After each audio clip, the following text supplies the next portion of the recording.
Welcome back to Smart PrepNet. So till now, I hope you all are doing well. Things are going well, and if things are not going well, eventually it will go well. Okay. So we are discussing PYQs of Environmental Science Paper 2 for UGC NET. So we have discussed till Unit 5, okay, Energy and Environment. So now we are going to Unit 6, that is Environmental Pollution and Control. Environmental Pollution and Control. Okay. So we are going to have discuss the PYQs of this unit. Okay, so let's start with syllabus first, so that is much more crucial. So syllabus is first air pollution. In that we have sources and types of pollution, natural and anthropogenic sources, then types primary and secondary pollutants, criteria for air pollutants, sampling and monitoring of air pollutants, gaseous particulates, period, frequency, duration of sampling, principle and instrumentation for measurement of ambient air pollutant concentration, stack emission. Then we have Indian National Ambient Air Quality Standards.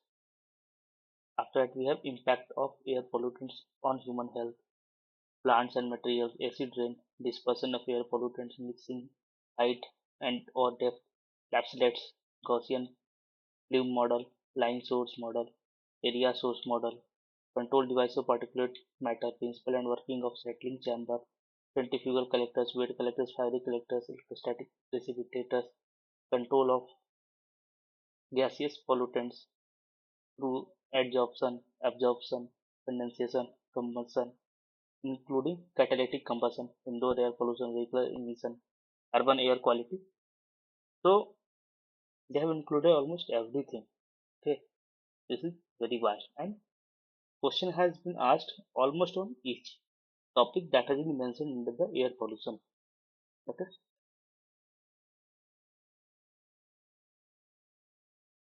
so next is noise pollution. So ignore the ambient noise, whatever is getting. Okay, I try to minimize it as much as possible, but you know, very difficult. Anti-illness, I should invest and make soundproof room. And any time of whether if I want to record lecture during the daytime, early morning, late night, you know, impossible to not to have any ambient noise. You know, something keeps going on all the time. So in noise pollution sources, weighting networks, okay, measurement of noise indices, then noise dose and noise pollution standards, noise control, abatement measures, active and passive methods, vibrations and their measurements, impact of noise and vibrations on human health. Next. Next, after that we have water pollution. In water pollution, we have types and source of water pollution, same as here. Impact on humans, plants, and animals. Measurement of water quality parameters, sampling and analysis of pH, AC, stability, TDS, hardness, fluoride, salinity, DO, BOD, COD, nitrates, phosphates, sulfates, heavy metals, and organic contaminants. Microbiological analysis, MPA, Indian standards for drinking water treatment, coagulation, flocculation, sedimentation, filtration, disinfection, and soft drinks. Wastewater treatment, we have primary, secondary, and advanced treatment methods. Common effluent treatment plant. So these are from wastewater pollution. Then we have soil pollution. Physicochemical and biological properties of soil, that is texture, structure, inorganic and organic components. So if you see now this thing, many of the topics, you know, have been already might have read in environmental geosciences unit or in environmental chemistry. So few topics are here and there overlapping. Okay. So there is no point of reading these things here and then again that here. Better to read at one place. Here we can read mainly regarding soil pollution, analysis of soil quality, soil pollution control, industrial effluents and their interaction with soil components, soil microorganisms, their functions, degradation of pesticides and synthetic fertilizers. Then we have thermal, marine and radioactive pollution. Sources of thermal pollution, heat island, important causes and consequences. Sources and impact of marine pollution, method of abatement of marine pollution, coastal management, radioactive pollution, sources biological effects of ionizing radiation, radiation exposure and radiation standard radiation protection. So almost question has been asked from all these topics also. Okay. So these are the keywords. Okay. So whatever mentioned in topics, almost UGC has been asked. Okay. If I consider only last 5 years papers, they have asked almost from each topic. Okay. So let's start with the questions. Okay, let's start with the question one. Question was match list with the list two. Okay, here we have to match. So here we have water quality parameters and chemical reagent used in analysis. Which chemicals are used in analysis? Okay. For iron, it is phenolphthalein. Okay. For iron, it is phenolphthalein. Okay. So this method is common in colorimetric method. Okay. For determining iron concentration in water. Okay. So A 2. So we have two options. Okay. DO, dissolved oxygen. For this, we have magnesium sulfate. Okay. Magnesium sulfate. So B4. Okay. Then we got answer. A2 B4. For calcium, we have mureoxide. Mureoxide, that is ammonium perporate. Okay. Mureoxide is ammonium perporate. वो indicator है which is used in the complexometric titration of calcium. Then we have sulfate, that is with barium chloride. Okay. इसमें chemical जो use होता है analysis के लिए वो है बैरियम क्लोराइड. तो बैरियम क्लोराइड का टर्बिडीमेट्रिक जो मेथड होता है यूज होता है सल्फेट को डिटरमाइन करने के लिए. इसमें क्या करते हैं, बैरियम क्लोराइड सोल्यूशन को ऐड करते हैं एसिडिफाइड वाटर सैंपल में. ठीक है. उसके बाद क्या होता है, बैरियम आयन से रिएक्ट करते हैं सल्फर आयन से. ठीक है. उसके क्या बनता है, फाइन व्हाइट प्रेसिपिटेट बनता है बैरियम सल्फेट. ठीक है. तो इसका आंसर होगा 2. ये जो डिटेल्स है सब दिए हुए. Please read it at once. So we have here water quality parameters. Physical parameters क्या क्या है, turbidity है, color है, conductivity है, hardness है, temperature. इनऑर्गेनिक कैटेगरी में pH है, disinfectants है, metals है, fluoride है, nutrients. ऑर्गेनिक में POC है, हाइड्रोकार्बन है, VOCs है, पेस्टिसाइड्स है, DPV है. बायोलॉजिकल में एल्गे है, प्रोटोजोआ है, पैथोजन से BOD है. हाइड्रोलिक्स में फ्लो है, प्रेशर है. तो ये वाटर क्वालिटी के पैरामीटर्स हो गए डिफरेंट कैटेगरी में. यहाँ पे क्या दिया, पैरामीटर है. ड्यू ये क्या सोर्स है, ये पोटेंशियल हेल्थ इफेक्ट है, ये फ्रेश वाटर एक गाइडलाइन है मिलीग्राम पर लीटर में. तो पीएच क्या है, due to different dissolve gases and solid. इसके कारण पीएच सोर्स. उसमें क्या है, potential health effect, beta test, corrosion effect, mucus membrane. इस तरह से सबका जैसे ट्रिबिलिटी के देख ले, soil run off sources, higher level. ठीक है. कॉजिंग बैक्टीरिया है. उसके बाद इसका दिया हुआ है गाइडलाइन भी. ठीक है. सपोज नाइट्राइट है तो NH3 कंपाउंड्स हो गए. फ्रॉम नाइट्रो नाइट्रो नाइट्रोजामाइन कार्सिनोजेनिक है. ये हेल्थ इफेक्ट भी दिया हुआ है. जैसे फ्लोराइड है, उसका health effect dental skeletal fluorosis का है. वो प्रेजेंस कहाँ होता है, तो मिनरल सॉल्ट में होता है. उसका फ्रेश वाटर का लाइन क्या है, 1.5 मिलीग्राम पर लीटर. ठीक है. वो अपर लिमिट रहता है. उसका यहाँ पे और भी है, उसका कॉमन मेथड है. और उसमें केमिकल जो होता है, जैसे अभी हमने क्या देखा था, कैल्शियम हार्डनेस के लिए.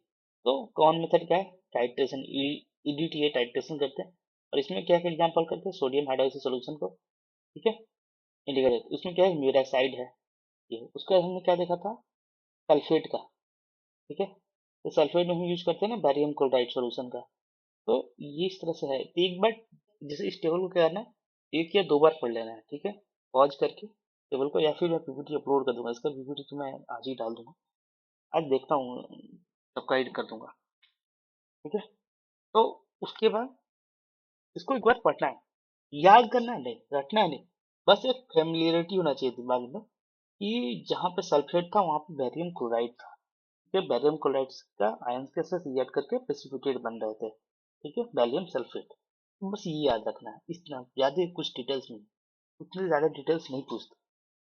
ठीक है, चलते हैं। ठीक है, यहाँ पे क्लोराइड का दिया हुआ है, नाइट्रेट का है, नाइट्राइट का है, ठीक है, फ्लोराइड का है, सबका दिया हुआ है। तो ये सब यहाँ पर दिया हुआ है। ठीक है, चलते हैं नेक्स्ट। इसको देख लेना एक बार, we don't have to completely memorize it. Okay, next is in the context of urban environment, arrange the following in order of increasing residence time. ठीक है, बढ़ते हुए रेजिडेंस टाइम के हिसाब से हमें अरेंज करना है। ठीक है, तो पहले सबसे जानते हैं रेजिडेंस टाइम किसका कितना होता है। ठीक है, तो फॉर्मल डिहाइड है तब। ठीक है, सबसे पहले तो फॉर्मल डिहाइड का रेजिडेंस टाइम क्या होता है, आवर्स में होता है। ठीक है, आवर्स में। उसके बाद कार्बन मोनोऑक्साइड है, कार्बन मोनोऑक्साइड का रिलेटिवली क्या होता है, इसका वीक से मतलब कुछ हफ्तों से लेके मंथ्स तक भी हो सकता है, डिपेंडिंग अपॉन, ठीक है, कहाँ पे है, एवरेज 2 मंथ्स के आसपास आता है। ठीक है, उसके बाद है पैन का। ठीक है, तो पैन का क्या होता है, ठीक है, तो पैन क्या होता है, तो इनका आवर्स से डेज होता है, आवर्स से डेज। ठीक है, वैसे कोल्डर क्लाइमेट में अगर ऑप्शन दिया रहेगा कोल्डर क्लाइमेट में, तो कोल्डर टेम्परेचर में जो अपर ट्रोपोस्फीयर में काफी स्टेबल रहते हैं, काफी मतलब तो मंथ भी हो सकता है, लेकिन मोस्टली क्या होता है, हीट जो वार्म एरिया में होते हैं, वार्म टेम्परेचर वाले एरिया में, वहाँ पे थर्मली ये डिकम्पोज हो जाते हैं, इसलिए इनका आवर्स से डेज होता है। जो हाइड्रोक्सिल रेडिकल है, ठीक है, ये तो सेकंड के लिए भी नहीं होता। ठीक है, ये सेकंड्स में ही होता है बस। तो सबसे कम किसका कॉन्टेक्स्ट रेजिडेंस टाइम, सबसे रेजिडेंस टाइम के हिसाब से इंक्रीजिंग, तो सबसे कम किसका है, हाइड्रोक्सिल का। तो सबसे पहले आएगा डी, उसके बाद ए आवर्स का, उसके बाद आवर्स से डेज का, उसके बाद सबसे लास्ट में कर्व। तो हमारा आंसर तीसरा है। चलते हैं नेक्स्ट। ठीक है, तो यहाँ पे वही डिटेल्स दिए हुए बस। ठीक है? अब यहाँ पे एटमोस्फेरिक मैंने दे दिया है, एटमोस्फेरिक जो कंस्टिट्यूएंट है उनके रेजिडेंस टाइम से उसको मैंने यहाँ पे दे दिया है। ठीक है, कि कार्बन डाइऑक्साइड का कितना होता है, ठीक है, मीथेन का कितना होता है, नाइट्रस ऑक्साइड का कितना होता है। तो अभी हम क्या देख रहे थे, अभी हमने देखा हाइड्रोक्सीजन तो 1 सेकंड के आसपास होता है। ठीक है, मोनोऑक्साइड का 1 से 2 मंथ होता है ऑन एन एवरेज। ठीक है, वीक्स टू मंथ होता है, तो एवरेज 2 मंथ के आसपास। ठीक है, तो चलते हैं नेक्स्ट। टैन ऑन का पता ही है, ये सब बाकी सब का है, देख लेंगे थोड़ा, एक बार दो बार रीड कर लेंगे ना तो दिमाग में आइडिया रहता है। इसी पे यूजीसी नेट क्वेश्चन बनाते हैं लगभग, जहाँ कभी ये दे दिया कभी वो दे दिया। ठीक है, चलते हैं नेक्स्ट। नेक्स्ट है among the following effects of noise on people. ठीक है, आइडेंटिफाई द ऑडिटरी इफेक्ट। तो ऑडिटरी इफेक्ट हमें आइडेंटिफाई करना है, तो कौन सा, ठीक है, ऑडिटरी इफेक्ट। तो दो तरह के इफेक्ट होता है, एक होता है ऑडिटरी, एक नॉन ऑडिटरी नॉइज का। तो यहाँ पे ऑडिटरी इफेक्ट करना है, तो अनायंस क्या है, तो अनायंस नॉन ऑडिटरी है। ठीक है, जैसे कि जिस मतलब एक होता है डिस्प्ले इरिटेशन होता है नॉइज के कारण, तो अनायंस हो गया। ठीक है, स्पीच इंटरफेरेंस, तो ये कहीं कहीं ये ऑडिटरी में है, ठीक है, कहीं कहीं ये नॉन ऑडिटरी में है। तो अगर हम इस क्वेश्चन में ऑप्शन के हिसाब से जाए, ठीक है, तो हम बताते हैं कैसे क्या हुआ। एकॉस्टिक प्राइवेसी क्या है, तो ये भी नॉन ऑडिटरी में आ जाता है। एकॉस्टिक प्राइवेसी जैसे कि हम कुछ बातचीत कर रहे हैं, हमें सुनाई दे रहा है दीवार के पार से, तो वो हो गया। स्लीपिंग इंटरफेरेंस क्या हो गया कि नींद सही से नहीं आ रही है, ठीक है, नॉइज के कारण डिफिकल्ट है नींद में आना। और हियरिंग लॉस है कि मतलब खत्म हो गया, ठीक है, सिस्टम। तो ये आपका ऑडिटरी इफेक्ट्स है। ठीक है, ये ऑडिटरी, ये नहीं है और ये नहीं है, ठीक है, और ये एकॉस्टिक स्पीच इंटरफेरेंस, इसको बोलते हैं कॉकटेल पार्टी इफेक्ट भी बोलते हैं। तो ये कहीं कहीं ऑडिटरी में है, कहीं कहीं नहीं है। क्यों, स्पीच इंटरफेस मतलब कि डिफिकल्ट टू अंडरस्टैंड सामने वाला क्या बोल रहा है। जैसे कॉकटेल पार्टी इफेक्ट क्या होता है, पार्टी में क्या होता है, जब पूरे नॉइज हो रहा है, डीजे कुछ होता है, तो क्या होता है, वैसे वाला पार्टी का हम बता रहे हैं। मूवीज देखने होंगे, अगर गए भी नहीं होंगे तो, मैं भी नहीं गया, ठीक है, नहीं पसंद मुझे नॉइज। तो क्या होता है, जो जो से चिल्ला के बोलना पड़ता है फिर भी समझ में नहीं आता है। तो ये कई जगह ऑडिटरी में है, कई जगह, ठीक है, नॉन ऑडिटरी में है। बट यहाँ पे अगर ऑप्शन लेके चल ई सही है तो ई के साथ बी है, बाकी ऑप्शन को हम नहीं ले सकते, इसलिए यहाँ पे ये अगर इस तरह अगर सिर्फ दिया रहा ई ऑप्शन, ठीक है, हियरिंग लॉस, तो सीधे हियरिंग लॉस मार के ऑप्शन क्लिक क्लिक करके आएंगे, चलते हैं, ठीक है, इसीलिए क्वेश्चन मार्क भी लगाया। उसका यहाँ पे दिया हुआ है, तो उसी के हिसाब से मैंने एक्सप्लेनेशन दे दिया है, जो जिस हिसाब से आंसर होगा, ठीक है। बट ठीक है,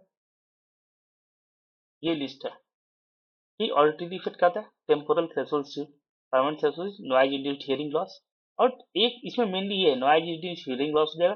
दूसरा ही कान बजते रहेगा, मतलब बजिंग साउंड में, ठीक है, वो एक नॉइज ट्रॉमा की तरह होता है, लगता है कि कान में कुछ ना कुछ बज जा रहा है, बट रियलिटी में बज नहीं रहा होता, बट एक होता है, ठीक है। और नॉन एडिलिटी में सवाल आता है कॉग्निटिव, साइकोलॉजिकल, फिजिकल, फिजियोलॉजिकल में ब्लड प्रेशर बढ़ जाना, हार्ट रेट बढ़ जाना, हार्मोनल इम्बैलेंस भी हो सकता है, ठीक है। साइकोलॉजिकल में anxiety, irritability, depression, mental fatigue, जिससे बड़े सर में होता है पोपा पोपा, लाइक, पता ना, मतलब आई ट्राई टू, ठीक है, मतलब बहुत मुश्किल होता है खास तो मेरे लिए, ठीक है, ऐसे बहुत सारे लोग के साथ होता है, अगर मेरे साथ होता है तो, ठीक है। Cognitive performance impaired learning, poor concentration होता है, वही सही बात है, अभी बहुत ज्यादा नॉइज होगा तो नहीं कंसंट्रेट कर पाएंगे। कार्डियोवास्कुलर इफेक्ट होता है, जैसे बहुत जो डीजे चलता है, जो धक धक ऐसा लगता है पूरा बॉडी हिल गया, ठीक है, वो आजकल चलता है ना, क्या बोलते हैं जो भी, बहुत ऐसे म्यूजिक का आजकल का फैशन हो गया है, but that's impacting your health, वो बाद में हो चलता है एक एज के बाद, फिर डिस्टर्बेंस होता है, बगल में म्यूजिक बज रहा है बहुत लाउड आउट तो नहीं सो पाएंगे, या बार बार नींद लगेगी टूट जाएगी, अनॉयंस एंड डिस्कम्फर्ट, तो इरिटेशन फील होता है, communication interference, difficult to understand speech and verbal communication, effect on children, learning delays है, रिड्यूस्ड एकेडमिक परफॉर्मेंस है, स्पीच डेवलपमेंट इश्यूज हैं, तो ये सब है। चलते हैं नेक्स्ट,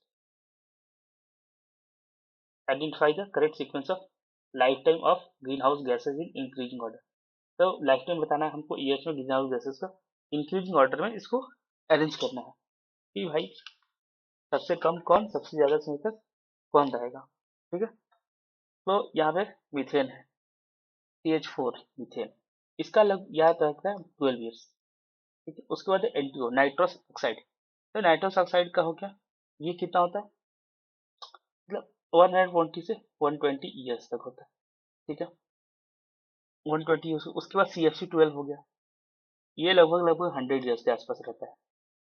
उसके बाद ट्रोपोस्फेरिक ओजोन है, इसका लाइफ टाइम तो बहुत कम होता है, ये तो फिर फोटोकेमिकल रिएक्शन होकर खत्म हो जाता है, ठीक है। तो इसमें सबसे पहले डी आएगा, उसके बाद ए आएगा, फिर सी आएगा, बी आएगा, तो ये डी है, सी बी, आंसर सी है। चलते हैं नेक्स्ट, जहाँ पे वही डिटेल्स दी है तो पॉज करके पढ़ लेंगे, ठीक है। नेक्स्ट है consider following two statement with reference to Gaussian plume model, Gaussian plume model से, ठीक है। तो गॉसियन प्लम मॉडल है, उसमें हमको देखना है कि दो स्टेटमेंट दिया है। पहला है turbulent diffusion causing mixing of pollutants at a rate faster than molecular diffusion in the atmosphere, ठीक है। तो ये सही बात है कि टर्बुलेंट डिफ्यूजन से मिक्सिंग पोल्यूटेंट फास्टर रेट पे होता है rather than जो मॉलिक्यूलर डिफ्यूजन था एटमॉस्फेयर में, सही बात है, उससे स्पीड बढ़ जाता है बस। The distance from the stack where maximum ground level concentration is observed is relatively large when the atmosphere is more turbulent.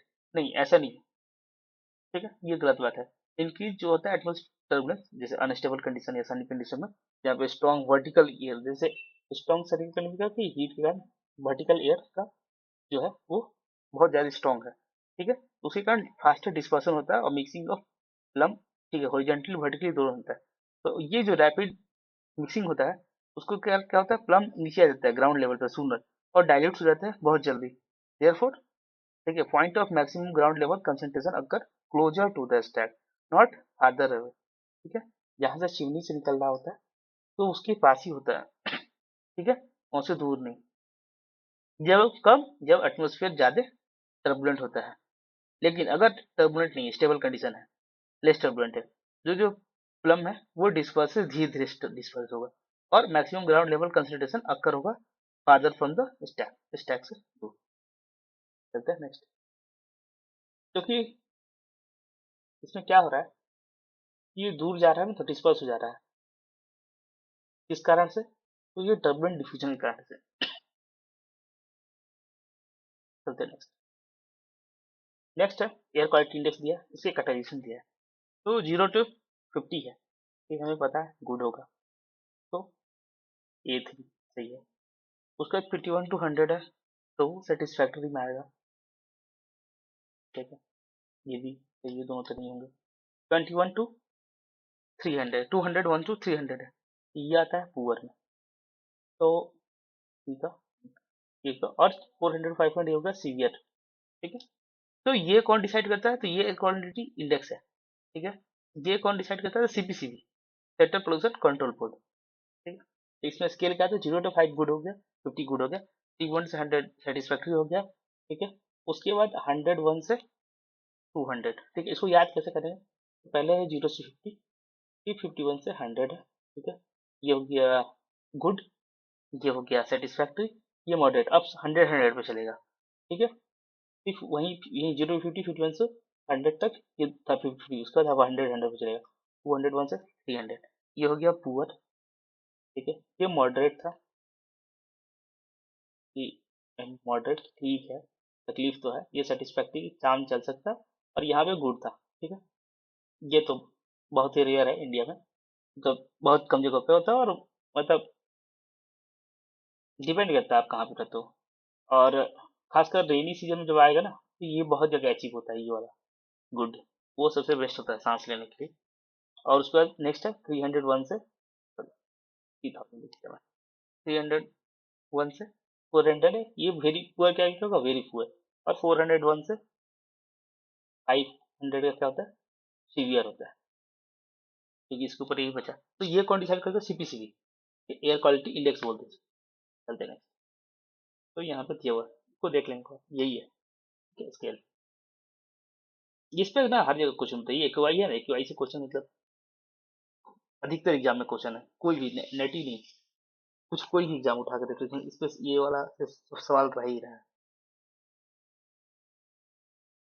Which of the following organisms is most tolerant to sewage pollution? Sewage pollution से कौन सा organism most intolerant? अब ये fact based है, पता था, पता है, नहीं पता तो नहीं पता है।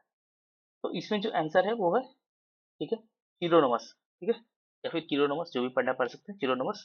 तो चिरोनोमस क्या होता है, लार्वा होते हैं, ठीक है, इसके नॉन बाइटिंग, ठीक है, मिड्स के, ठीक है? इसको ब्लड वर्म भी बोलते हैं, मतलब लार्वा होते हैं ब्लड वर्म्स के। तो ये क्या करते हैं कि ये क्या करते हैं ना, कि ये तो ब्लड वर्म है, तो ब्लड पे ही जिंदा रहते हैं। तो जैसे कि जब लो ऑक्सीजन कंडीशन है, हेवीली पॉल्यूटेड अगर सीवेज जैसी जगह पे, तो क्या करते हैं कि जो दूसरे ऑर्गेनिज्म प्रेजेंट है ना, ठीक है, बहुत सारे स्पीशीज होते हैं, हीमोग्लोबिन होता है, उसके ऊपर ये सर्वाइव कर जाते हैं, ठीक है। इनका जो प्रेजेंस है लार्ज अमाउंट में दिखाता है कि जो वाटर क्वालिटी है वो बहुत ही पुअर है, ये सबसे ज्यादा मोस्ट टॉलरेंट होते हैं, एकदम सर्वाइव करते हैं इस कैंसर के लिए। उसके बाद देख लेते हैं इसका, ठीक है, सीनेडेस्मस का। तो सीनेडेस्मस है, तो ये क्या है, एक तरह का, देख लेते हैं, क्योंकि क्या पता आगे आ जाए, एक तरह का क्या है, ग्रीन एल्गे है, एक तरह का ये ग्रीन एल्गे है, एल्गी है, ग्रीन एल्गी है, ठीक है। ये क्या होता है, ये ग्रीन एल्गी ब्लूम इन न्यूट्रिएंट रिच वाटर, ठीक है, severe sewage pollution with low oxygen and high turbidity can limit their growth. ये, लेकिन ये भी ग्रो करते हैं सीवेज, लेकिन ये सीरोनोमस की तरह एक्सट्रीम कंडीशन जैसे टॉलरेंट नहीं है। उसके बाद आता है डेफनिया। तो डेफनिया क्या है, ये स्मॉल प्लैंक्टोनिक, ठीक है, प्लैंक्टोनिक क्रस्टेशियंस है, वाटर फ्लीज कह सकते हैं। They are generally sensitive to pollution, particularly low oxygen level and toxins, ठीक है। इसको कई बार हम टॉक्सिसिटी टेस्टिंग के लिए इंडिकेटर स्पीशीज के रूप में भी यूज करते हैं। तो ये सेंसिटिव है, ये भाई आ गया पॉल्यूशन वॉल्यूशन तो ये कहेंगे चल तो चलता हूँ मैं, दुआ में याद रखना, उस तरह के। उसके बाद है कोलरा। तो कोलरा के अंदर टाइप ऑफ ग्रीन एल्गी है, ये सिमिलर है किसके, सिनेडेमस से, ये सिनेडेमस से। और ये can benefit from moderate nutrient enrichment, थोड़ा बहुत कच्चा आता है, न्यूट्रिएंट इनरिचमेंट होता है उससे, बट बहुत ज्यादा सीवियर हो जाए तो ये भी खत्म हो जाता है। तो इसमें सबसे ज्यादा कौन जल्दी निकलता है, वो है कीरोनोमस। ये उनकी डिटेल्स थोड़ा बहुत दी हुई है। चलते हैं next. Carbon monoxide is harmful to human because causes cancer, तो ये डायरेक्ट नहीं है, कॉजेज आई इरिटेशन, ठीक है। तो ऐसा भी नहीं है, ये मोस्टली ओजोन के केस में आएगा, depleted ozone layer has high affinity with haemoglobin compare to oxygen, ये बिल्कुल सही बात है, इसीलिए ज़्यादा हार्मफुल है। ठीक है, ये क्या करता है, बॉडी में गया, लंग्स में, तो जो हमारा हेमोग्लोबिन कैरियर है, ठीक है, जो ऑक्सीजन कैरियर है, ठीक है, वो क्या करता है, इसका एफिनिटी ज़्यादा है, मतलब ऑक्सीजन को रिप्लेस करके खुद चिपक जाता है। ठीक, अब क्या होगा कि खुद चिपक गया तो स्पेस ही नहीं है ऑक्सीजन को यहाँ पे लगने के लिए, स्पेस नहीं है तो उसके कारण क्या होगा, हमारे बॉडी में लो ऑक्सीजन आएगा, लो ऑक्सीजन आएगा तो उसके कारण क्या होता है, हमारे हेडेक होता है, डिजीनेस होता है, फटीग होगा, कंफ्यूजन का स्टेट होगा, चेस्ट पेन होगा, वॉमिटिंग, नॉजिया भी हो सकता है, सांस लेने में दिक्कत होगा, ब्लरी या डबल विजन होता है। ठीक है, तो ये होता है, ये करता है।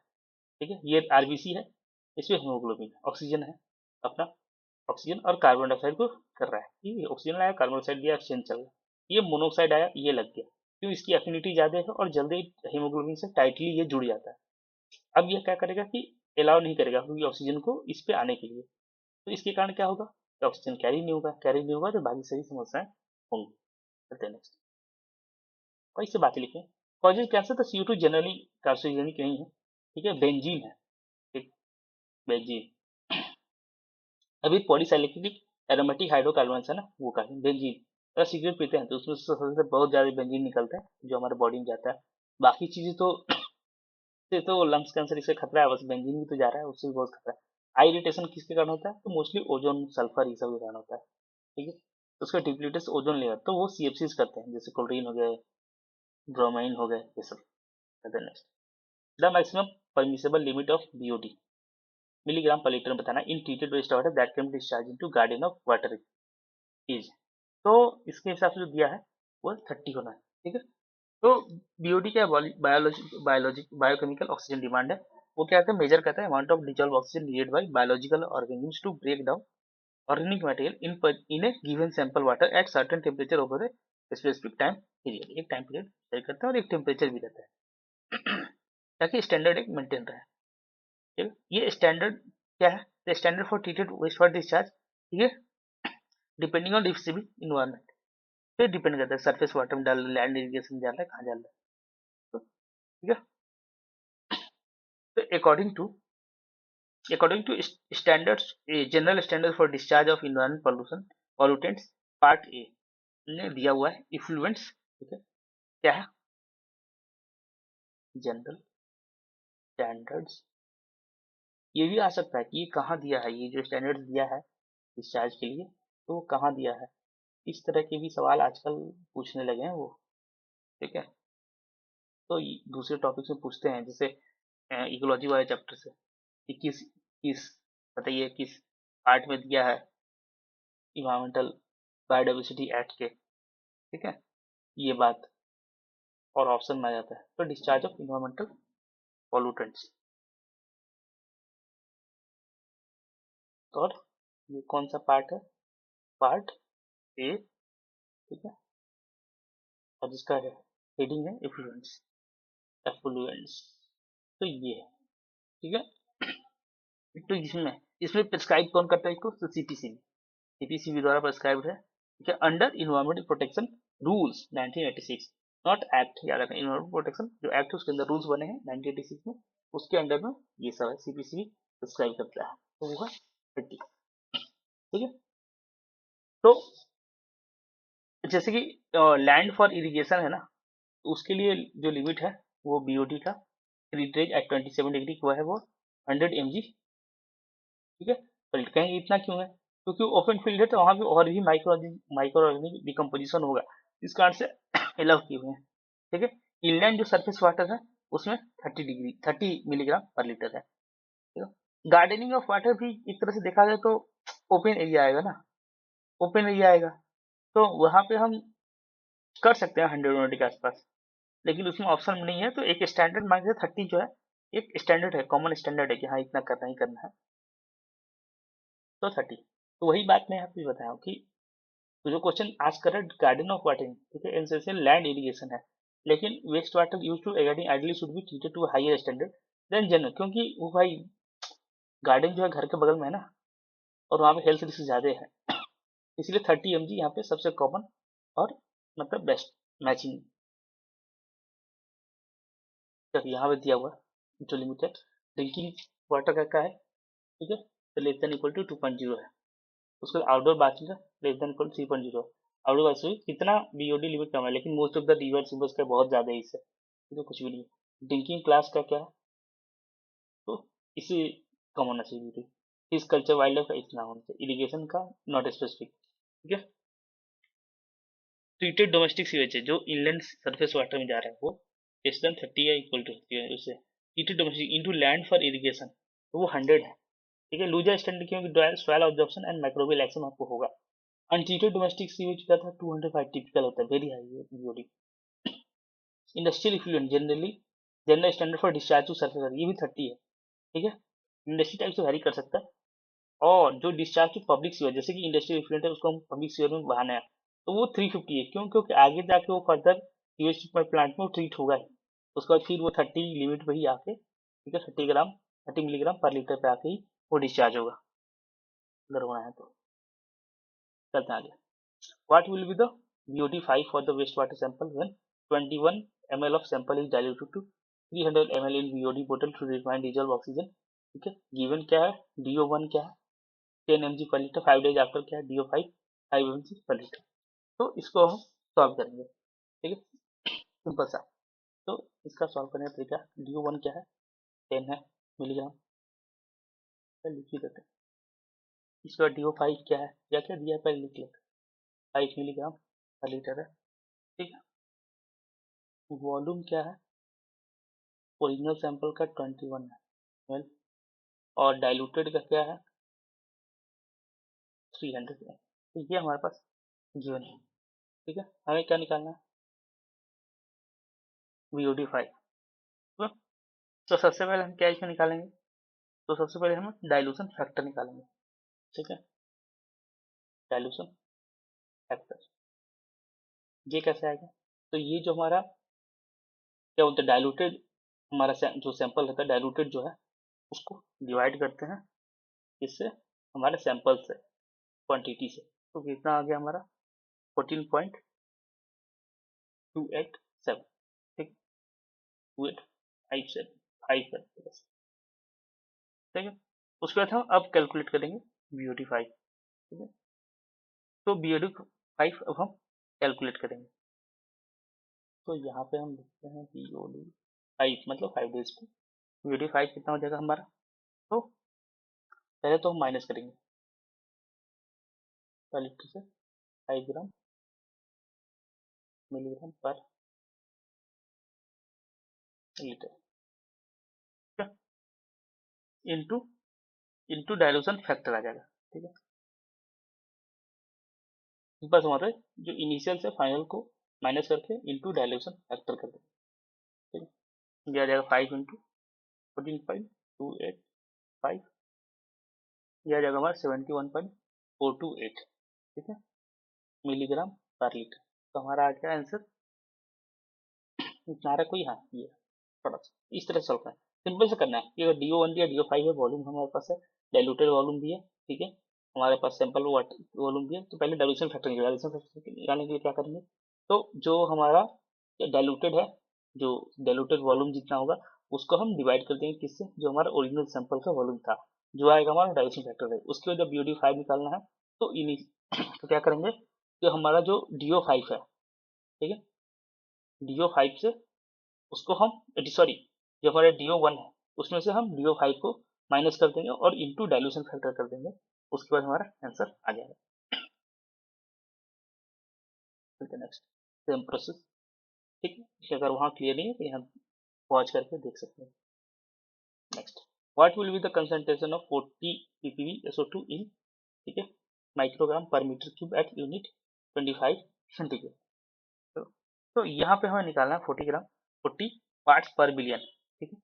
क्या है, SO2 सल्फर डाइऑक्साइड है हमें, और उसको कन्वर्ट किसमें करना है, कंसंट्रेशन को किसमें दिखाना है, तो माइक्रोग्राम पर मीटर क्यूब में, और टेम्परेचर क्या है 25 डिग्री सेंटीग्रेड, ठीक है। इसमें सबसे पहले हम क्या देंगे, तो ये जो जो कंसंट्रेशन है पार्ट्स पर बिलियन में, वो माइक्रोग्राम हमें पर क्यूबिक मीटर में करना है, ठीक है। तो यहाँ पे हम आइडियल गैस लॉ का कॉन्सेप्ट लगाएंगे, सिंपल सा gas law, ideal gas law का लगाएंगे कॉन्सेप्ट, सिंपल सा, ठीक है।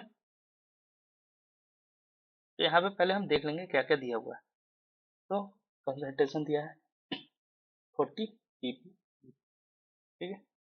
टेम्परेचर कितना है 25 डिग्री सेंटीग्रेड, ठीक है। प्रेशर नहीं दिया तो एंज्यूम कर लेंगे 1 एटम, तो कहीं भी नहीं रहता 1 एटम यूज कर लेते सिंपल सा, ठीक है। 1 एटमोस्फेरिक, ठीक है।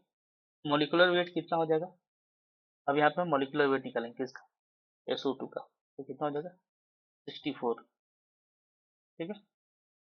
64.07 ग्राम पर मोल आ जाए, ठीक है। अब उसके बाद मोलर वॉल्यूम निकाल लेंगे, मोलर वॉल्यूम, तो मोलर वॉल्यूम कितना आएगा हमारा, वो भी कितने पे 25 डिग्री सेंटीग्रेड पे और 1 एटम पे, तो ये लेवल हवा कितना होता है, अगर याद हो पहले से अगर हमने किया उसमें, तो 24.46 लीटर पर मोल होता है, ठीक है। ये सब कुछ कुछ चीजें याद करना है। अब आ गया यहाँ पे हमें क्या निकालना है, कंसंट्रेशन, कंसंट्रेशन किस चीज में, तो माइक्रोग्राम मीटर पर मीटर क्यूब में, पर क्यूबिक मीटर में, माइक्रोग्राम पर क्यूबिक मीटर में, ये हो जाएगा 40, ठीक है। कंसंट्रेशन पहले हम लिखेंगे, ठीक, concentration into molecular weight, concentration into molecular weight, और इसको डिवाइडेड बाई हमारा 224.46 मोलर वॉल्यूम का, ठीक है। इसको हम सॉल्व करेंगे, मल्टीप्लाई करेंगे, तो क्या आएगा 2562.8 डिवाइडेड बाई 24.46, तो किसका कैसे करना है हमें, तो पहले कंसंट्रेशन पार्ट्स पर मिलियन में इनटू, ठीक है, मोलर मास, ठीक है, हमें मोलिकुलर जो वेट है, सॉरी मोलिकुलर वेट है वो करेंगे मल्टीप्लाई, और डिवाइड किसे करेंगे, मोलर वॉल्यूम से, जो कि 25 डिग्री का अलग होता है, 20 डिग्री पे कुछ और होता है, ठीक है। जैसे अगर हम देखा जाए तो 20 डिग्री पे 24.05 लीटर ही होता है, ठीक है? अगर 0 डिग्री पे मान ले तो वो होता है 22.4 लीटर पर मोल, तो जैसे जैसे टेम्परेचर बढ़ता है वैसे वैसे वॉल्यूम एक्सपैंड करता है, इसीलिए वो 24.46 है 25 डिग्री पे, तो उसे डिवाइड करेंगे, डिवाइड करने पर हमारा कितना आएगा, लगभग लगभग आ जाता है हमारा 104, ठीक है, 0.77 माइक्रोग्राम पर क्यूबिक मीटर, पर क्यूबिक मीटर, तो इसके हिसाब से हमारा आंसर क्या है थर्ड, तो थर्ड हमारा, ये डिटेल सोल्यूशन दिया देखिए। तो ये एमसीक्यूज में तो मतलब इस तरह के न्यूमेरिकल में थोड़ा समय तो लगेगा, ठीक है, थोड़ा बहुत प्रैक्टिस करके जाएंगे तो खटाखट हो जाएगा। तब ऐसे भी क्वेश्चन देंगे जहाँ पे लगे ऐसी बहुत कुछ सॉल्व करना है, लेकिन असल में कुछ नहीं करना है, बस डराने चाहिए। National ambient air quality standards typically include following companies, तो जो national ambient air quality standard है उसके क्या क्या होते हैं, ठीक है, तो इसमें हम देखेंगे इसमें क्या क्या होता है। तो सबसे पहले क्या होता है, तो इसमें क्या क्या हम देखते हैं चीजों को, नेशनल एयर एम्बिएंट, तो मिनिमम मैक्सिमम और minimum pollutants level adjusted for को पॉल्यूटेंट्स, तो ऐसा बात नहीं है। Abetment strategy non attainment penalty, ना ना ये भी इनका काम नहीं है, ठीक है। उसके बाद क्या है, ambient temperature size distribution relative humidity, उसके बाद क्या indicator chemical averaging time pollutant for and level, हाँ ये, ठीक है, ये फॉलोइंग कंपोनेंट्स को इंक्लूड करता है, ठीक है, N A US national ambient air quality standards के लिए, ठीक है। और ये कौन सेट करता है national ambient air quality standard, तो CPCB, ये भी याद रखा जाता है, ठीक है, इंडिया में, ठीक है। इसमें इंडिकेटर्स क्या क्या है, इंडिकेटर SO2 है, PM2.5 है, O3 है, इस तरह का है। और एवरेज टाइम क्या है, तो पीरियड मतलब मेजर किया जाता है, और एवरेज क्या होता है 1 घंटे, 8 घंटे, 24 घंटे और एनुअल एवरेज, ये सब निकाले जाते हैं, ठीक है। चलते हैं नेक्स्ट,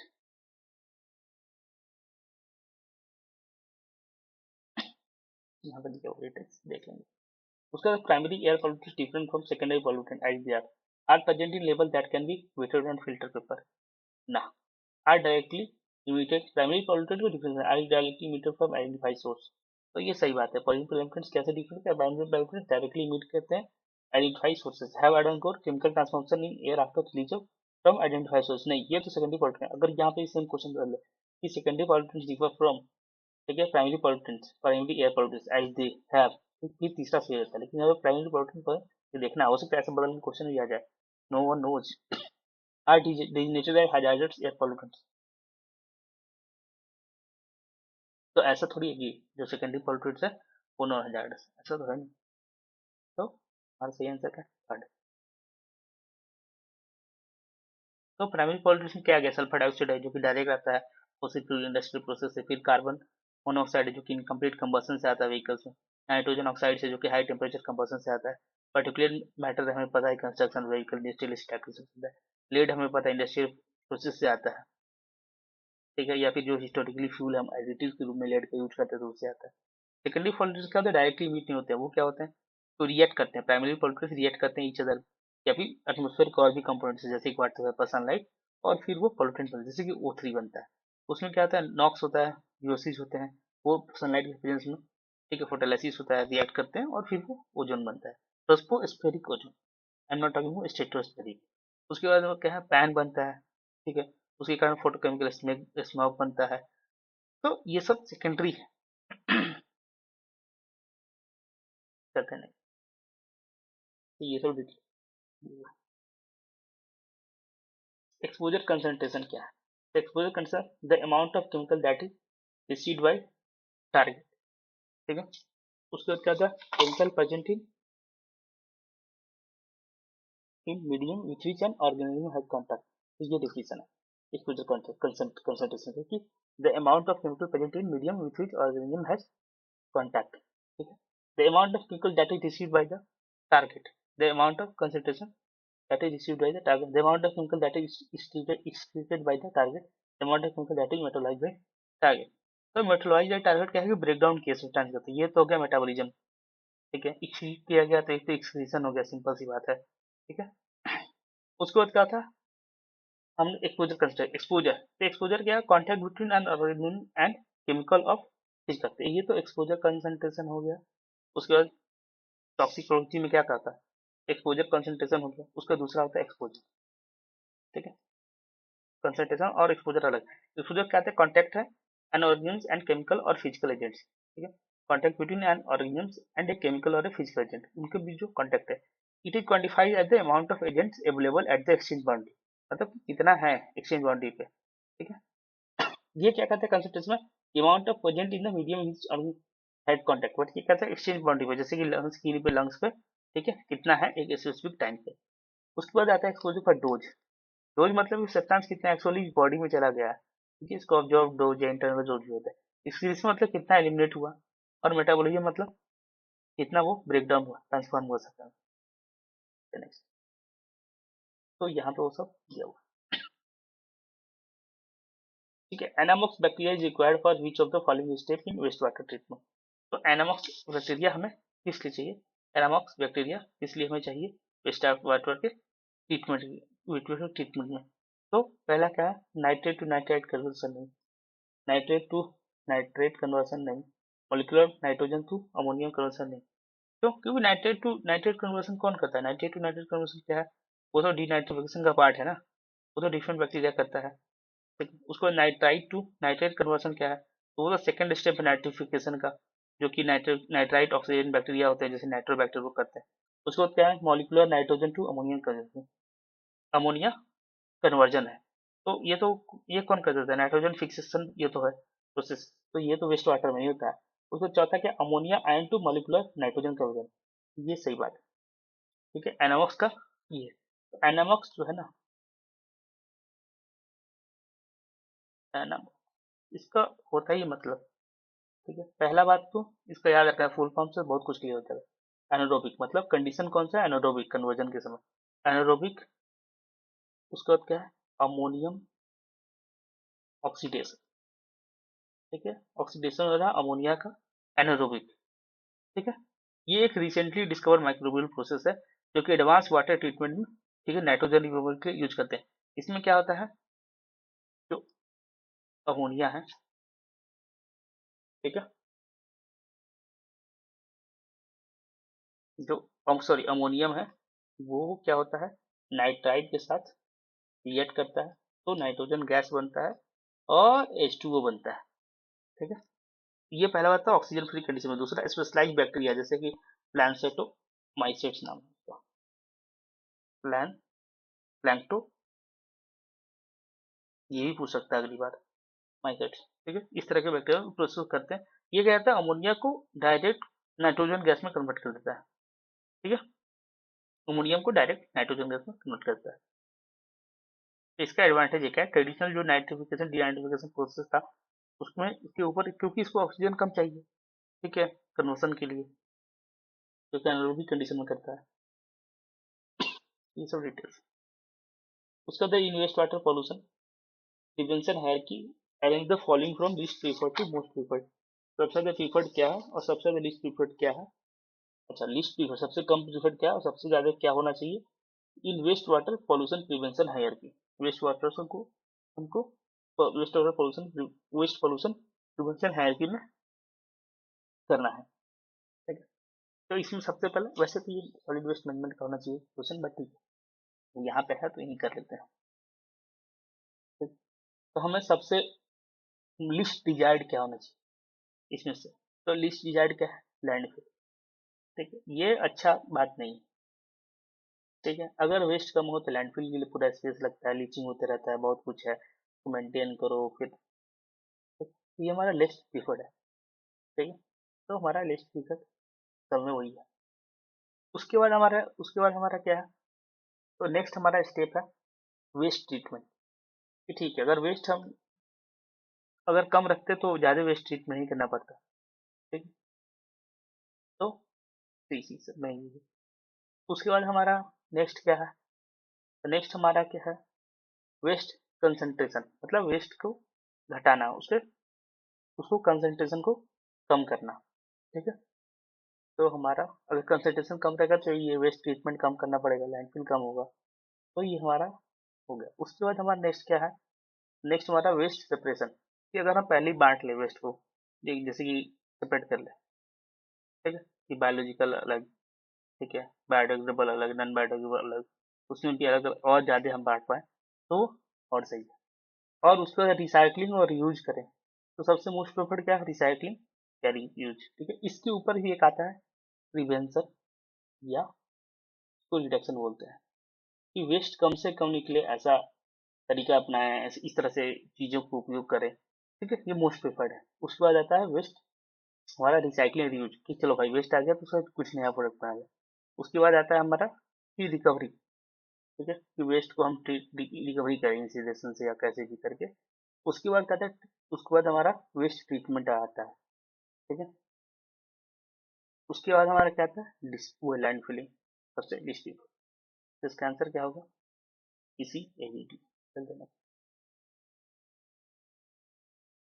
यहाँ पे दो स्टेटमेंट है, noise pollution exist in the form of energy and is usually highly subjective in nature unlike pollution, ठीक है। नॉइज पोल्यूशन एनर्जी के फॉर्म में होता है और इज हाईली सब्जेक्टिव, क्या है, हाईली सब्जेक्टिव है। क्यों भाई सब्जेक्टिव है, एयर पोल्यूशन के विपरीत ये बहुत हाईली सब्जेक्टिव, तो ये सही बात है, ये तो फॉर्म ऑफ एनर्जी ही है, ठीक है। और ये सब्जेक्टिव इसलिए कि एक आदमी को हो सकता है बहुत ज्यादा म्यूजिक बज रहा है, उसको मजा आ रहा है, दूसरे को लगे अनोइंग लगे कि क्या ही बकवास है, चैन से सो नहीं पा रहा हूँ, तो ये तो सब्जेक्टिव है। तो बॉडी पे इम्पैक्ट सेम हो रहा है, तो उस वाइब्रेशन का बॉडी पे इम्पैक्ट सेम हो रहा है, बट बॉडी रिएक्ट हमारी अलग अलग तरीके से कर रही है, ठीक है।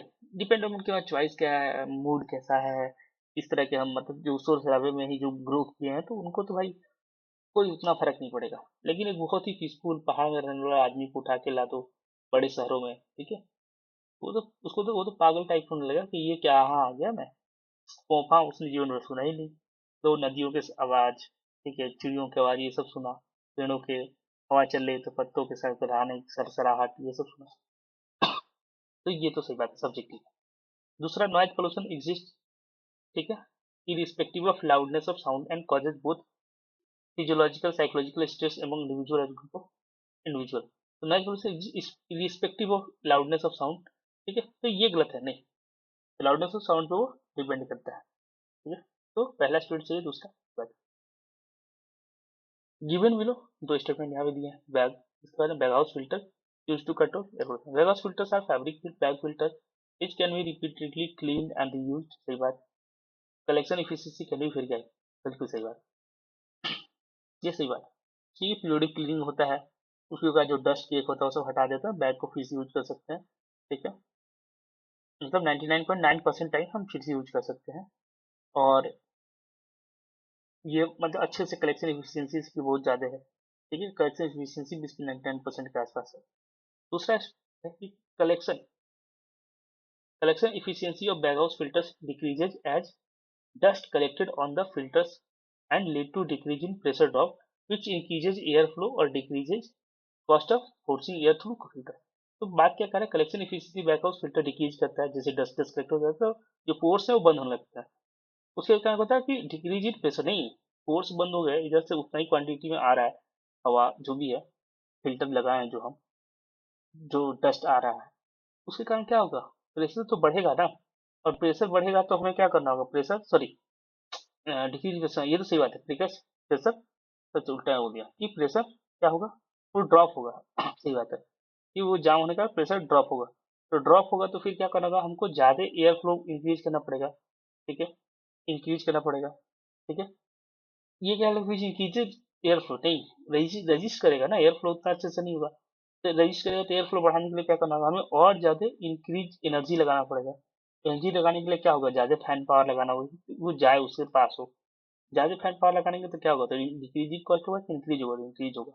तो ये स्टेटमेंट इसका से गलत है, इसका आंसर कौन सा सही हो जाएगा, पहला सही है, दूसरा चलते हैं। ये है हमारा बैग, ठीक है, बैग हाउस फिल्टर। तो यहाँ से डर्टी एयर गया, ये एयर चैम्बर है, ये रोटरी एयर पे वाल्व है, डिस्चार्ज वाल्व है, ये हॉपर है, यह क्लीनिंग सिस्टम है, यहाँ से साफ हवा आता है, ठीक है। ये फिल्टर, यहाँ पे फिल्टर बैग्स है, इसके थ्रू ये पास होता है, ठीक है, ये बैग्स के थ्रू। करते हैं next. Each of the following recognize low waste approach. Each of the following recognize low waste approach. Linear economic path of development, circular economy and path of development, waste management, ठीक है, waste reduction, primary pollution and waste prevention. इसमें से कौन से low waist approach है, तो linear नहीं कि हम बस बनाते जा रहे हैं, कचरा फेंकते जा रहे हैं, बनाते जा रहे हैं, कचरा फेंकते जा रहे हैं, बनाते जा रहे हैं, ठीक है, तो ये तो बिल्कुल नहीं होना चाहिए, ये तो खराब बात हो गया ना। जैसे लीनियर अप्रोच तो बिल्कुल ट्रेडिशनल हो गया कि ठीक है लो बनाओ और फेंको, तो ये तो गलत बात है। उसको है सर्कुलर इकोनॉमिक्स, तो ये सही लग रहा है, बनाए, उसका जो, ठीक है, हमारे उसका निकला जो वेस्ट वो दूसरी इंडस्ट्री के लिए यूज कर लिए, उसका तीसरे पे सर्कुलर चल रहा है, ठीक है, तो ये तो चलेगा, मतलब जहाँ जहाँ ए है वो गलत है। तो अब आ गया बी डी और सी डी, तो बी भी सही है तो हमारा मतलब ये भी गलत हो। अगर हमको इतना पता है कि ए गलत है, बी सही है, तो हमारा आंसर आ जाएगा, बाकी पता हो चाहे ना हो, ठीक है, लेकिन पता भी बाकी होना जरूरी है। इसमें वेस्ट मैनेजमेंट आता है, तो वेस्ट मैनेजमेंट आता है ना, नेसेसिटी है वेस्ट मैनेजमेंट, इसलिए वेस्ट डिटेक्शन बिल्कुल सही बात है। लो वेस्ट अप्रोच क्या है कि हम वेस्ट को हटाएंगे। उसके बाद primary pollution and waste prevention, primary pollution और वेस्ट को हम कम से प्रिवेंट करेंगे, ये भी सही बात है, ये हाईएस्ट प्रायोरिटी होता है, ठीक है, हाईएस्ट प्रायोरिटी होता है waste hierarchy preventing waste pollution, ठीक है, ये most effective low waste strategy है कि वेस्ट कम से कम करें, होने ही ना दे।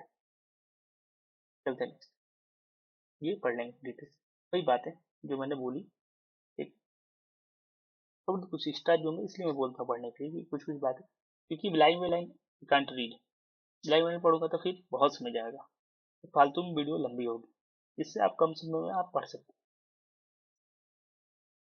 कौन सा डिजास्टर लिंक है न्यूक्लियर एक्सीडेंट से, तो भोपाल डिजास्टर, तो भोपाल डिजास्टर तो केमिकल डिजास्टर था, सबको पता है, मिथाइल आइसोसाइनाइड गैस के कारण हुआ था, यूनियन कार्बाइड पेस्टिसाइड प्लांट में, ये तो केमिकल एक्सीडेंट है, तो ये तो नहीं है। चेरनोबिल डिजास्टर बिल्कुल सही बात है, ये क्या था, न्यूक्लियर एक्सीडेंट था, इसमें बहुत अच्छी डॉक्यूमेंट्री है, हॉट स्टार, ठीक है, अब शायद जियो के साथ हो गया, कभी देखिएगा, तो चेरनोबिल, तो ये तो है। फुकुशिमा डिजास्टर, तो फुकुशिमा डिजास्टर भी क्या था, न्यूक्लियर पावर प्लांट जापान का था, ये होगा। तो बी और सी कहाँ पे है, यस यही होगा। उसके बाद क्या है, लव कैनाल डिजास्टर। तो ये तो डिजास्टर हुआ था, वहाँ पे डिजास्टर नाइगरा फॉल में, न्यूयॉर्क में, ठीक है। तो वहाँ पे एक टॉक्सिक केमिकल की डिस्कवरी हुई थी, जो कि किसी के घर के पीछे ही बरी कर दिया गया था, मतलब घर है पीछे कर दिया, केमिकल वेस्ट डंपिंग बना दिए थे। तो वो डिजास्टर हुआ, ये तो गलत। उसके बाद मीनामाटा डिजास्टर, ये तो न्यूरोलॉजिकल सिंड्रोम है cause by severe mercury poisoning, ठीक है। पहली बार मीनामाटा सिटी में इसको डिस्कवर किया गया था। ये क्यों हुआ था, तो क्या हुआ था कि मिथाइल जो मरकरी है इंडस्ट्रियल वेस्ट वाटर में, उनको उन्होंने खुलेआम छोड़ दिया था। उसके बाद वो चला गया चारों तरफ, खेतों में, हर जगह। तो वहां से हेवी मेटल का पॉल्यूशन हो गया। तो मीना वाटर क्या है, हेवी मेटल पॉल्यूशन है, ये केमिकल पॉल्यूशन है, ये दोनों न्यूक्लियर पॉल्यूशन है, ठीक है। ये भी केमिकल वेस्ट डंपिंग है।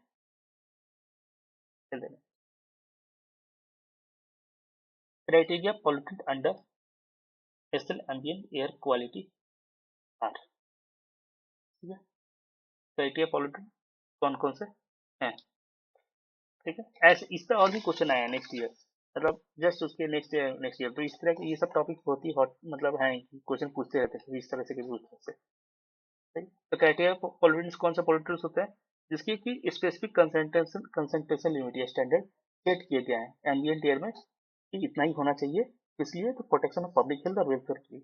तो national ambient air quality standards है, जो सीपीसीबी है, अंडर एयर एक्ट 1981, ठीक है। तो उन्होंने क्या किया, अंडर एयर एक्ट 1981, ठीक है, सीपीसीबी, ठीक है, तो नोटिफाई किया, ठीक है। तो उसमें उन्होंने 12 पैरामीटर्स लिए, ठीक है। तो कौन कौन से थे उसमें से 12, तो PM10, PM2.5, ठीक है, पार्टिकुलेट मैटर, NO2, SO2, कितने में 4, CO, कार्बन मोनोऑक्साइड, ओजोन, ठीक है, NH3, ठीक है, अमोनिया हो गया, उसके बाद लेड, PV, उसके बाद बेंजीन, ठीक है। उसके बाद याद रखेंगे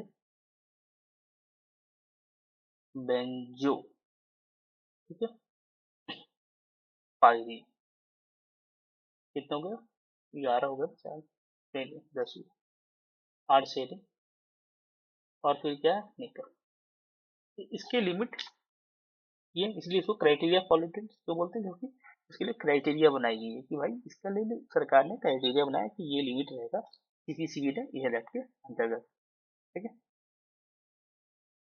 तो मोनो याद रखेंगे यहाँ पे किसी अंतर डाई ऑक्साइड नहीं है क्राइटेरिया पॉल्यूटेंट में, नेशनल एलिमेंट एयर क्वालिटी के अंदर में डाई ऑक्साइड नहीं है, क्या है, सिर्फ मोनो ऑक्साइड। इसमें से कौन कौन मैच कर रहा है, SO2 मैच कर रहा है, NOx भी मैच कर रहा है, ठीक है, NH3 कर रहा है, ये नहीं कर रहा है। इसका आंसर क्या जाएगा, ABCD। चलते नेक्स्ट।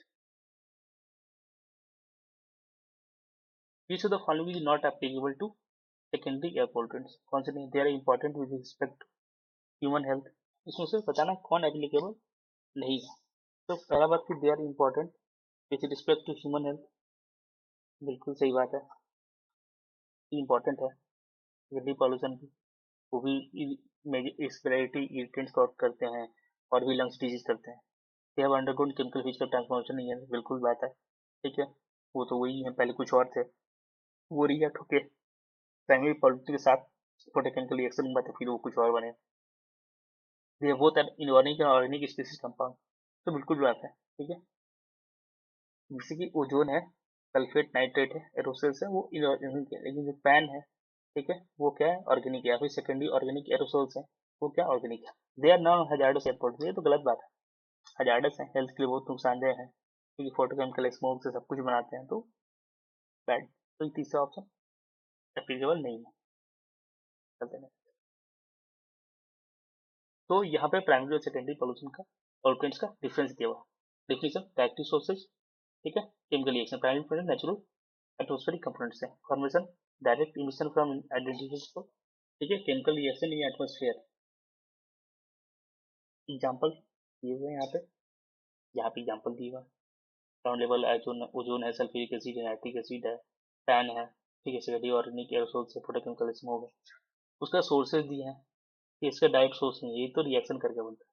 कंट्रोल स्ट्रेटेजी क्या है, तो डायरेक्ट इमिशन कंट्रोल कर दिए, सोच कोई कैटेलिक कन्वर्टर लगा दिए गाड़ियों में, रिवर्स फिल्टर्स। यहाँ पे कंट्रोल ऑफ प्रिकर्सरी प्राइमरी प्रोटीन, अगर उसको कम कर लेंगे तो ये अपने आप कम हो जाएगा। तो डायरेक्टली कंट्रोल करना मुश्किल, लाइफ स्पेन शॉर्टर है, मोर लोकलाइज, ठीक है, लॉन्गर इनका होता है और जोग्राफिकल एरिया ज़्यादा होता है। मॉनिटरिंग इजी टू मॉनिटर, ये कॉम्प्लेक्स मॉनिटरिंग है, इसलिए बहुत अंडरस्टैंडिंग चाहिए एटमोस्फेरिक केमिस्ट्री का। उसके बाद क्या है, health effect, direct toxic effect है, ठीक है, तो इरिटेटिंग होता है रिस्पिरेटरी सिस्टम के, बट कई बार लंग्स में भी चले जाते हैं डीपर। इन्वायरमेंटल इम्पैक्ट क्या है, डायरेक्ट डैमेज है, more complex impact can often contribute to skin drain या विजिबिलिटी रिडक्शन या और भी चीजें। उसके बाद Gaussian plume dispersion model is applicable when, तब बताना कि कब कब ये अप्लीकेबल होगा, ठीक है। तो पॉल्यूटेंट इज कंजर्वेटिव, तो सेपरेट की प्रिंसिपल है, पहला है पॉल्यूटेंट कंजर्वेटिव, सही बात है। मॉडल क्या एज्यूम करता है कि पॉल्यूटेंट डोज, जो पॉल्यूटेंट का डोज है not under go chemical reaction transformation या डिपोजिशन, मतलब रिमूवल नहीं हुआ है, ठीक है, एज इट ट्रेवल्स डाउनवर्ड। दूसरा क्या, rate of emission of pollutant is constant, बिल्कुल सही बात है, ये एज्यूम करता है कि जो पॉल्यूटेंट का इमिशन रेट है वो सोर्स से कांस्टेंट है। तीसरा क्या है, emission come from actual height of stack, ठीक है, तो ये मतलब क्या बोलते हैं, पार्शियली ट्रू है, ठीक है, बट ये एक्चुअली मतलब ट्रू नहीं है, तो नॉट स्ट्रिक्टली एक्चुअल हाइट से होता है। उसके बाद pollutants are absorb not reflected back after heating the ground, ठीक है, ये गलत बात है। जो बेसिक मॉडल एज्यूम करता है कि परफेक्ट रिफ्लेक्शन होता है, ठीक है, of the plume at the ground surface, मतलब कि pollutant don't disappear when they reach the ground but contribute to ground level concentration, तो ये तो गलत हो गया, ये दोनों गलत हो गए। Temporal variation in wind speed है कंसीडर्ड, नहीं वेरिएशन नहीं चाहिए, स्टीडी स्टेट मेट्रोलॉजिकल कंडीशन चाहिए, मेट्रोलॉजिकल कंडीशन एकदम जो है सो है, बराबर है, कोई उसमें बदलाव नहीं आ रहा है। मीनिंग की विंड स्पीड डायरेक्शन कांस्टेंट है during travel time of flume over the distance consider, ठीक है, तो क्या कैसी होगा ए और बी। चलते हैं नेक्स्ट। तो यहाँ पे गॉसियन प्लम डिस्पर्सन मॉडल के applicable come steady state condition, emission rate, wind speed, direction, even cost, continuous point source होना चाहिए, होमोजेनियस टेरेन होना, टेरेन भी फ्लैट होना चाहिए, ऑन ऑब्स्ट्रक्टेड होना चाहिए, कॉम्प्लेक्स टोपोग्राफी बिल्डिंग नहीं होना चाहिए, कांस्टेंट विंड स्पीड डायरेक्शन होना चाहिए, ठीक है। तो सर पॉल्यूटेंट और पैसिव, नो केमिकल रिएक्शन या हीट इफेक्ट का ट्रांसफॉर्मेशन हो रहा हो, मॉडरेट एटमॉस्फेरिक स्टेबिलिटी चाहिए, ठीक है, न्यूट्रल टू स्लाइटली स्टेबल या हल्का अनस्टेबल हो तो चलेगा, long enough downwind distance, assume that pollutant cloud has reached a Gaussian bell-shaped distribution, negligible Coriolis effect, ठीक है, स्मॉल मॉडरेट डिस्टर्बेंस ये है, इनको ये इफेक्ट नहीं होना चाहिए Coriolis का, नेग्लिजिबल होना चाहिए। नॉट सुटेबल कब है, जब टेरेन कॉम्प्लेक्स होता है, हिल्स वैली बिल्डिंग्स, ठीक है। उसके बाद कब है, जब प्लम राइज करता है और बायोन्सी इज हाईली वेरिएबल, उसके बाद मेट्रोलॉजिकल कंडीशन में बहुत ज्यादा अनस्टेबल है, टर्बुलेंट है, पॉलिटिक्स आर रिएक्टिव, ठीक है, फोटोग्राफी केमिकल चेंज हो रहा है जैसे ozone formation, short term accidental leak, ठीक है, तो उसमें क्या था, शॉर्ट टर्म एक्सीडेंटल लीक के लिए पफ मॉडल यूज करते हैं ना कि प्लम, क्यों, क्योंकि कंटिन्यूअस रेंज नहीं है। तो एज्यूम क्या करता है, पहला बात, कि जो मॉडल एज्यूम करता है pollution concentration follows a Gaussian distribution both laterally crosswind और vertically with height from centre line of the plume, जहां से निकल रहा है फ्लूम वहां से, ठीक है, लैटरल और वर्टिकल भी वो क्या बोलते हैं, वो गॉसियन डिस्ट्रीब्यूशन को फॉलो करता है। चलते हैं। Air pollution control techniques applied to reduce gaseous pollutants in ambient atmosphere. Air pollutant control techniques applied to reduce gaseous pollutants in ambient atmosphere are, कौन कौन से टेक्निक्स को यूज करते हैं, ठीक है। तो सबसे पहले हम यूज क्या करते हैं, कौन से ऐसे टेक्निक यूज करते हैं हम, ठीक है, तो साइक्लोन कलेक्टर्स, साइक्लोन कलेक्टर, तो साइक्लोन कलेक्टर्स क्या होता है, सेंट्रीफ्यूगल फोर्स होता है, तो ये किस लिए यूज होता है, पार्टिकुलेट कंट्रोल के लिए, ठीक है, तो ये तो नहीं है, ये तो गलत है, ये तो अच्छा ऑप्शन में ही ये नहीं है, क्या बात है। उसके बाद lime stone injection multi stage burner thermal power plant, तो ये होता है, यहाँ पे टेक्नोलॉजी को क्या करते हैं हम लोग, लाइम स्टोन कैल्शियम कार्बोनेट को इंजेक्ट करते हैं या फिर हाइड्रेटेड लाइम को सीए ठीक है, OH2 को करते हैं फर्नेस में या फिर फ्यूल गैस और पावर प्लांट। उसके बाद क्या होता है, तो अब जो सॉल्वेंट है वो रिएक्ट करता है सल्फर डाइऑक्साइड गैस, ठीक है, उसका सॉलिड जो शुद्ध गैस है और उसके बाद क्या बनता है, सॉलिड कैल्शियम सल्फेट बनता है CaSO4, ठीक है, उसको उसको बाद में पार्टिकुलेट कंट्रोल डिवाइस के द्वारा हटा लिया। तो ये तो ठीक है। उसका selective catalytic reduction SCR in thermal power plant, तो ये मेजर टेक्नोलॉजी यूज होता है, ठीक है, किसको कंट्रोल करने के लिए, नाइट्रोजन ऑक्साइड, अमोनिया को इंजेक्ट किया जाता है, ठीक है, ठीक है, उसके बाद क्या होता है, वो कैटलिस्ट के ऊपर से पास करता है, जो कैटलिस्ट प्रमोट करता है reaction of NOx with NH3 to form harmless nitrogen और वाटर, ठीक है, तो ये हमारा हो गया बी और डी, बी और सी। उसके बाद क्या, इलेक्ट्रोस्टैटिक प्रेसिपिटेटेड थर्मल, तो ये तो नहीं, ठीक, ये पार्टिकुलेट किया, ये गलत हो गया, तो अगर जहाँ पे डी है वो तो गलत, ये गलत हो गया, ये हो गया, तो ये हो गया, क्या हमारे पास आंसर है बी और सी और ई। फैब्रिक बैग फिल्टर, ये भी मोस्टली पार्टिकुलेट्स के लिए करते हैं, लेकिन ठीक है, इसको मतलब कभी कभी गैसेस पॉल्यूटेंट्स के लिए भी करती हैं। तो अगर डी को आए, डी से सारे ऑप्शन कैसे होते हैं, हमारे पास आता है बी सी ई। तो ये हमारा क्या है, साइक्लोन, करेक्ट है, ठीक है, यहाँ से क्या, डस्टलेट एयर गोल गोल घूमता है, यहाँ से आउटलेट सेंट्रीफ्यूगल प्रोसेस हो रहा है, क्या करता है, हेवियर पार्टिकल को वॉल की तरफ कर देता है, ठीक है, ऐसे, ठीक है, लाइटर पार्टिकल्स टुवर्ड सेंटर आ जाते हैं, फिर यहाँ से डिस्चार्ज आता है, ठीक है, तो ये हमारा हो गया।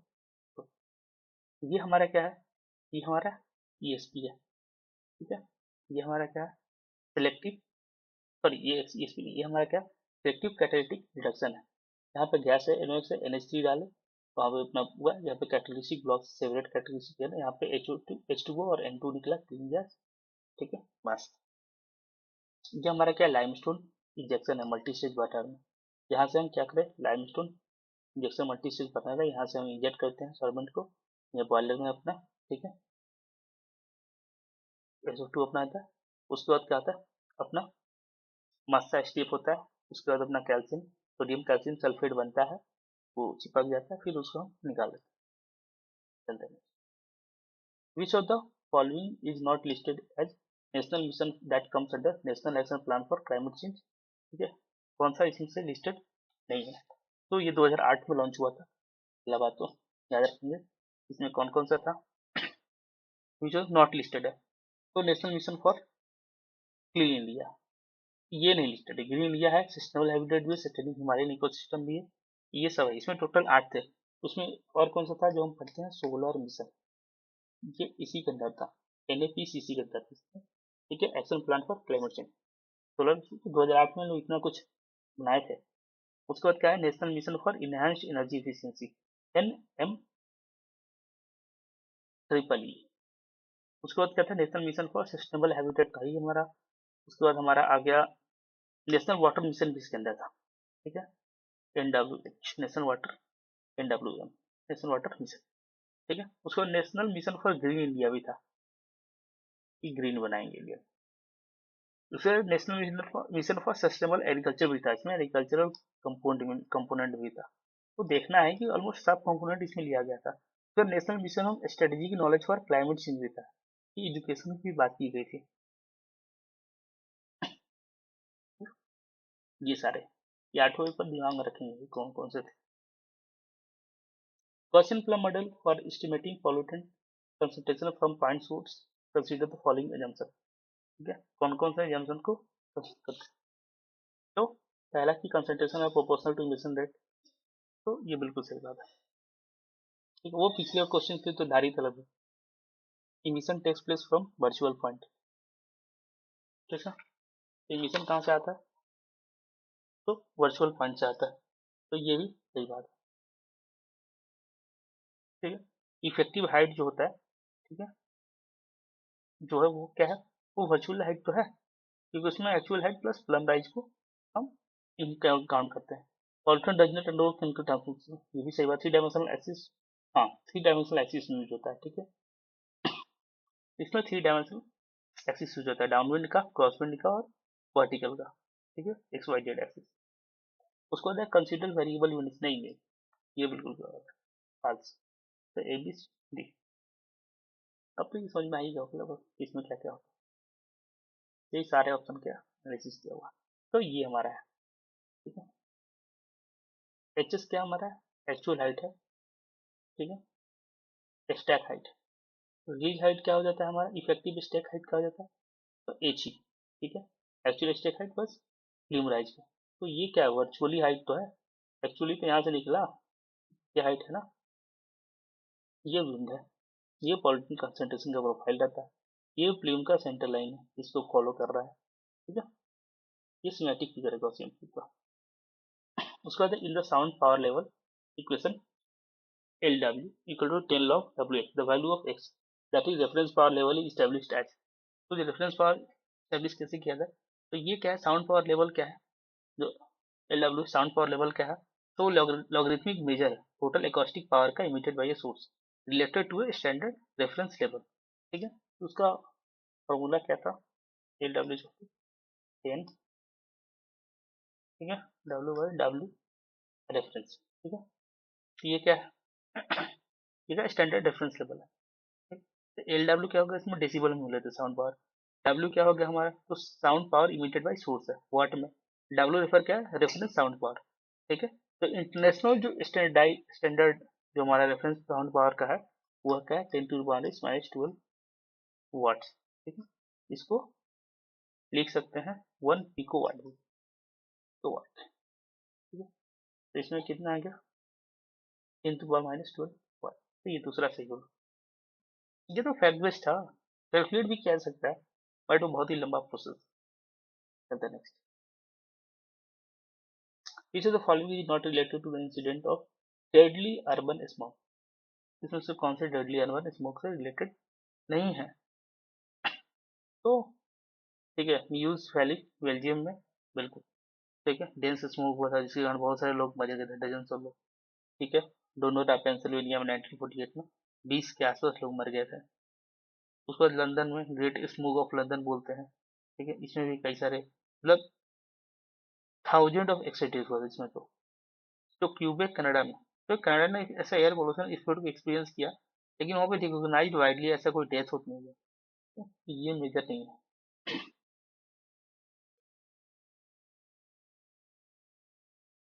उसके बाद ambient atmosphere have equal concentration of CO2 SO2 O3 NO2 in units of ppm, which of the following gas have highest concentration in microgram per cubic metre unit at same temperature pressure. पहला बात क्या, temperature same है, pressure same है, concentration किसका है, सबका same है, मतलब अगर कोई 5 है तो 5 5 5 5 सब है, उसका टेम्परेचर सबके लिए सेम है और प्रेशर कंडीशन सबके लिए सेम है, ठीक है।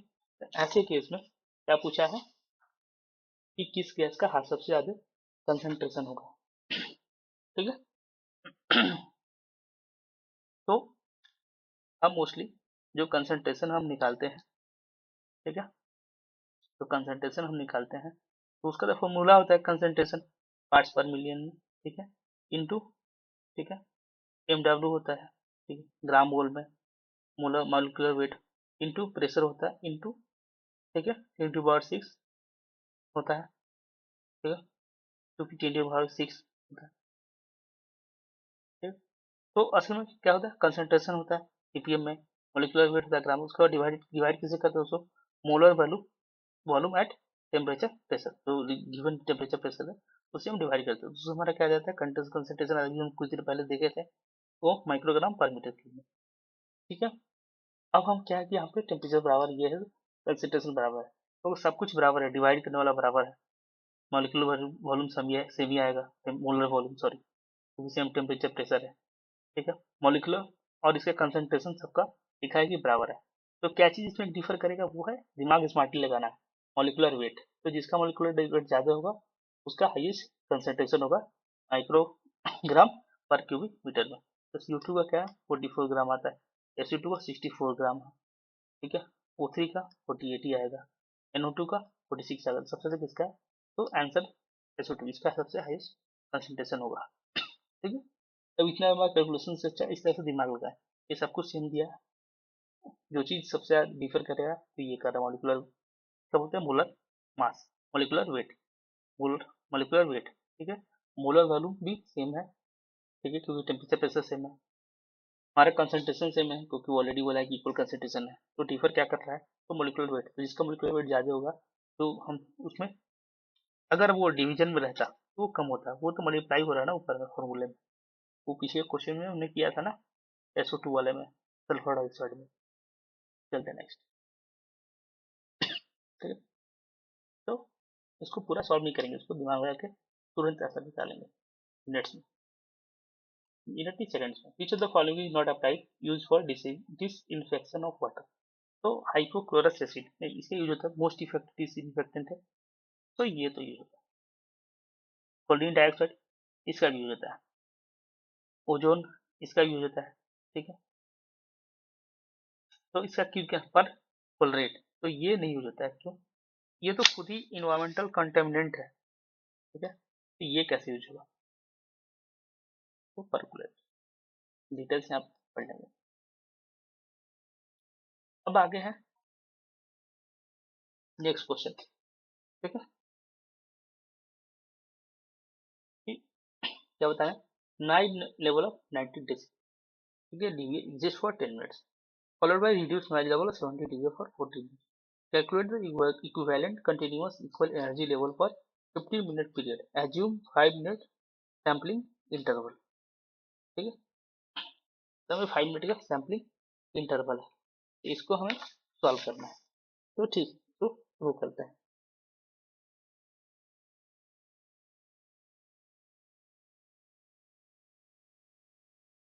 तो यहाँ पे सबसे पहले क्या है, टोटल पीरियड क्या है, 10 मिनट्स और 40 मिनट्स, तो कितना 15 मिनट्स का होगा, सैम्पलिंग इंटरवल कितना है 5 मिनट्स का, ठीक है, तो नंबर ऑफ इंटरवल कितना हो गया, तो 50/5 इक्वल्स टू 10, ठीक है, टोटल 10 इंटरवल्स आ गया, ठीक है, सबका ड्यूरेशन कितना 5 का है, तो पहला कितना था 90 का, ठीक है, दूसरा कितना का 90 का, तो यहाँ पर 10 मिनट्स खत्म हो गया, उसके बाद जितना लेवल था 70 का, तो 90 वाला कितना होगा बस 2, और 70 वाला कितना होगा 8, एक इंटरवल से, ठीक है। अब हम कन्वर्ट करते हैं ईच इंटरवल टू इस एनर्जी कंट्रीब्यूशन में कितना एनर्जी कंट्रीब्यूट करता है, ठीक है, तो देखते हैं ब्लैंक पेज मैंने ऐड किया क्या, ठीक है, तो हमारे पास कितना है 10 इंटरवल्स, ठीक है, उसमें से 90 वाले कितने हैं 2 हैं, और 70 वाले 8 है, ठीक है, 8 है, 2 इंटरवल्स 90 डीबीए के हैं और 20 डीबीए के 8 है। अब हम कन्वर्ट करेंगे ईच इंटरवल एनर्जी कंट्रीब्यूशन में, तो उसका फॉर्मूला था E I equals to E I into 10 to power Li by 10, ठीक है, तो 90 डेसिबल्स के लिए हम पहले कैलकुलेट करेंगे 90 डीबीए के इंटरवल्स के लिए, ठीक है, यहाँ पे क्या है E90, ठीक है, 5 है interval, 10 to the power 90 by कितना है 10, 10 आएगा ना, कितना जाएगा 5 इंटू 10 टू पावर 9, उसके बाद ऐसा 2 इंटरवल है, 2 इंटरवल्स है, तो 2 इंटरवल्स को क्या हो गया, तो यहाँ पर 2 इंटू 5 टू 10 पावर 9 करेंगे तो कितना हो जाएगा 1.0 इंटू 10 टू पावर 10, इसका हिसाब। अब 70 डीबीए के लिए भी कर लेंगे, ठीक है 70, तो यहाँ पे हमारा हो जाएगा E70 इक्वल्स टू कितना हो जाएगा, ये भी 5 का इंटरवल था, 10 टू पावर कर देगा 70/10, ये कितना आ गया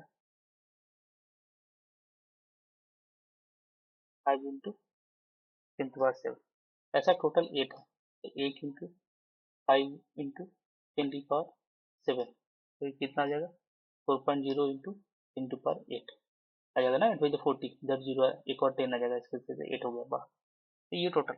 अब क्या करेंगे, अब ये टोटल एनर्जी कितना हो जाएगा, तो टोटल एनर्जी, ठीक है, टोटल एनर्जी कितना हो जाएगा, तो दोनों को जोड़ देंगे, 1.0 इंटू 10 की पावर कितना है 10 प्लस 4 इंटू 0 इंटू 10⁸, ठीक है। इसको क्या लिख सकते हैं, 1.0 इंटू 10⁻10, तो इसको क्या लिख सकते हैं, 0.04 लिख सकते हैं इंटू 10⁻, इसको बस बराबर करने के लिए ये क्या हो जाएगा, 1.04 इंटू 10⁻10, तो ये हमारा क्या है, टोटल एनर्जी आएगा, ठीक है। टोटल टाइम कितना, टाइम पीरियड कितना था, टोटल 50 मिनट लगा था, तो हम पर मिनट के हिसाब से निकाल, तो पर मिनट का एनर्जी निकाल लेते हैं, पर मिनट एनर्जी, तो वो हो जाएगा, कितना हो जाएगा, तो 1.04 इंटू 10⁻10 डिवाइडेड बाई 50, ये जाएगा, तो यहाँ पे 2.08 इंटू 10⁸, ये हमारा आ गया पर मिनट का, ठीक। अब हमको क्या करना है, हमें आंसर डेसिबल में लाना है, तो डेसिबल में लाने के लिए कुछ नहीं करना है, एक पन्ना पीछे चल, यहाँ से करते हैं, तो इसको लॉग में कन्वर्ट कर देना है, ठीक है। तो हमें क्या करना है, इक्विवेलेंट कंटिन्यूअस साउंड लेवल बताना है, ठीक है। इक्विवेलेंट काउंट तो कितना देगा, 10 लॉग, ठीक है, ई, ये कितना हो जाएगा, 10 2.08 इंटू 10⁸, ये लगभग लगभग कितना हो जाएगा, 10 इंटू 8, ठीक है, प्लस लॉग 10 इंटू 2.08, ठीक है, ये कितना हो जाएगा, लगभग लगभग, तो ये हो गया हमारा 10 इंटू 8 प्लस 0.318, इसका वैल्यू इतना ही आएगा, ठीक है। मल्टीप्लाई करने पर कितना मैं लिखा हूँ, 10 इंटू लॉग 10, हाँ सॉरी, हाँ लॉग 10 2.08, उसको सॉल्व करने पर इतना ही आएगा। उसके बाद जब इन दोनों को सॉल्व करेंगे जोड़कर, तो वो लगभग लगभग आता है 83.2, ये तो 83, ये सही, ठीक है। चलते next, choose the incorrect statement, water body with extensive algal bloom have high pH as 10, ठीक है। तो ये क्या सही बात है, ठीक है, क्या ये सही बात है कि वाटर बॉडी की जो एक्सटेंशन जो होता है हाई हाई हाई पीएच होता है, ये सही बात है, क्यों, इंटेंस फोटोसिंथेसिस होता है, तो उसमें बहुत ज़्यादा कार्बन डाइऑक्साइड का यूज होता है, ठीक है, तो उसके कारण से ये बढ़ जाता है। Removal of CO2 by photosynthesis by algae is responsible for high pH, बिल्कुल सही बात है। डार्क हाउस में algae in water body increases the pH of water, ठीक है, तो नहीं, डार्क हाउस में क्या करते हैं, नहीं होता है, वो ऑक्सीजन कंज्यूम करने लगता है और CO2 प्रोड्यूस करने लगता है, तो pH घट जाता है night time. Water body with algal bloom experience diurnal variation in pH, बिल्कुल सही बात, ठीक है, तो तीसरा इसमें से इनकरेक्ट है। चलते next, what would be the behavior of smokestack flame under the strong lab-rated condition in which the decrease in temperature was altitude is much greater than normal? The behavior क्या smokestack flame का under the strong lab-rated condition in which the decrease in temperature versus altitude is much greater normal, तो वो होगा looping, ठीक है, ये होगा looping. Looping क्या होगा, undergoes large irregular vertical movement होगा carried up and down the turbulent eddies and convective current, ठीक है, तो लूप की तरह लगेगा कि ऊपर नीचे ऊपर नीचे ऊपर नीचे करंट, ठीक है। ट्रैपिंग नहीं होगा, ट्रैपिंग कब होता है, जब स्टेबल लेयर्स होता है, हीट लैप्स, ठीक है, इन्वर्जन लेयर एलॉफ्ट होता है। फ्यूमिगेशन कब होता है, तो elevated inversion layer breaks up होता है बिलो से, ठीक है। उसके बाद कोनिंग कब होता है, तो न्यूट्रल स्टेबिलिटी कंडीशन में, ठीक है। लैप्सोलेट गोज टू डाई एडियाबैटिक लैप्सोलेट जब होता है, तो ये सब डिटेल्स, ठीक है, तो ये हमारा है लूपिंग, ठीक है। हमारा कोनिंग ये बढ़िया माहौल है, ठीक है, यह weak lapse condition coning, inversion condition fanning, क्योंकि इन्वर्जन बिलो है बट लैप्स अलोफ्ट है, वो लॉफ्टिंग, लैप्स सॉरी ये नीचे वाला लैप्स बिलो है, इन्वर्जन एलॉफ्ट है तो फ्यूमिगेशन। ठीक है, यहाँ पे वीक लैप्स है बट इन्वर्जन एलॉफ्ट है तो ट्रैपिंग, लेयर बन जाता है। चलते next, as in the following environmental disaster हमने पढ़ा था, अब उसी को क्वेश्चन में लाया कि अब क्रोनोलॉजी के हिसाब से अरेंज कीजिए, तो इसीलिए ये सब पढ़ना बहुत जरूरी है। ठीक है, कि कौन सा पहले है, तो इसमें वर्ल्ड गैस डिजास्टर 84 में हुआ, 84, ये 86 में हुआ चेरनोबिल। फुकुशिमा कब हुआ, तो ये 2011 में हुआ था। उसके बाद आइवरी कोस्ट कब हुआ था, ये 1986 में हुआ था। ठीक है, और ये लव कैनाल डिजास्टर कब हुआ था, तो 1978 में। तो सबसे पहले क्या होगा ई, उस वक्त क्या होगा ए, उस वक्त क्या होगा बी, बी, सी, सी, नेक्स्ट। तो इसलिए डेट वोट भी जरूरी है। Arrange the following gases in increasing rate of diffusion during aeration process, aeration process में डिफ्यूजन रेट में हमें अरेंज करना है। ठीक है, तो यहाँ पर चुपचाप ग्राम्स लॉ ऑफ डिफ्यूजन लगेगा। ठीक है, वो क्या कहते हैं, ग्राम्स लॉ ऑफ डिफ्यूजन क्या कहता है, रेट ऑफ डिफ्यूजन, ठीक है, of gas is inversely proportional to the square root of its molar mass. ठीक है, तो क्या जगह रेट क्या डायरेक्टली प्रोपोर्शनल है, 1/√m। ठीक है, ये रूट मोलर मास। ठीक है, इसका मतलब क्या होगा कि लाइटर गैस डिफ्यूज फास्टर होगा और हेवीएस्ट गैस डिफ्यूज स्लोअर होगा। तो अब चुपचाप इसको मोलर मास के हिसाब से अरेंज कर लेंगे। तो H2 का कितना होता है 2, ऑक्सीजन का 32, ठीक है, क्लोरीन का 71, ओजोन का 48, ये क्या है बिस्मथ है, इसका 209। तो सबसे ज़्यादा कितना होगा, इसका होगा, उसके बाद इसका होगा, क्लोरीन का होगा, उसके बाद हमारा O3 का होगा, फिर ऑक्सीजन का होगा, तो तीसरा। चलते हैं next, air quality, world air quality report है 2020 स्विस ऑर्गेनाइजेशन ने रिलीज किया था, IQ एयर। तो इंडिया का सबसे ज्यादा पॉल्यूटेड कौन था, बेगूसराय। ठीक है, इस तरह की रिपोर्ट्स आते हुए ध्यान रखेंगे न्यूज़पेपर में। लास्ट में देखूंगा तो एग्जाम से एक डेढ़ हफ्ता पहले इस तरह की लिस्ट में प्रिपेयर करके या तो लेक्चर बना दूंगा या फिर मैं टेलीग्राम पे डाल दूंगा PDF। What is the present day initial partial pressure of CO2 in the ambient atmosphere, तो इसको निकालने के लिए सिंपल सा बात करते हैं कि अभी हमारा पार्ट्स पर मिलियन ppm में कितना है, तो लगभग 420 ppm आज की डेट। ठीक है, 420 है, तो पार्शियल प्रेशर हमें निकालना है। ठीक है, तो पार्शियल प्रेशर निकालने के लिए क्या करना होता है, तो पार्शियल प्रेशर, ठीक है, पहले हम मान लेते हैं एटम 1 ATM पे। ठीक है, प्रेशर मान लेते हैं, तो हमें निकालना है। तो पार्शियल प्रेशर निकालते कैसे, तो molar fraction into total pressure होता है। ठीक है, तो मोलर फ्रैक्शन निकालने के लिए क्या करेंगे, मोलर फ्रैक्शन ऑफ CO2, तो ये कितना करना है, कंसंट्रेशन ppm, तो 420 आज के लिए। ठीक है, उसको डिवाइड कर लेंगे। ठीक है,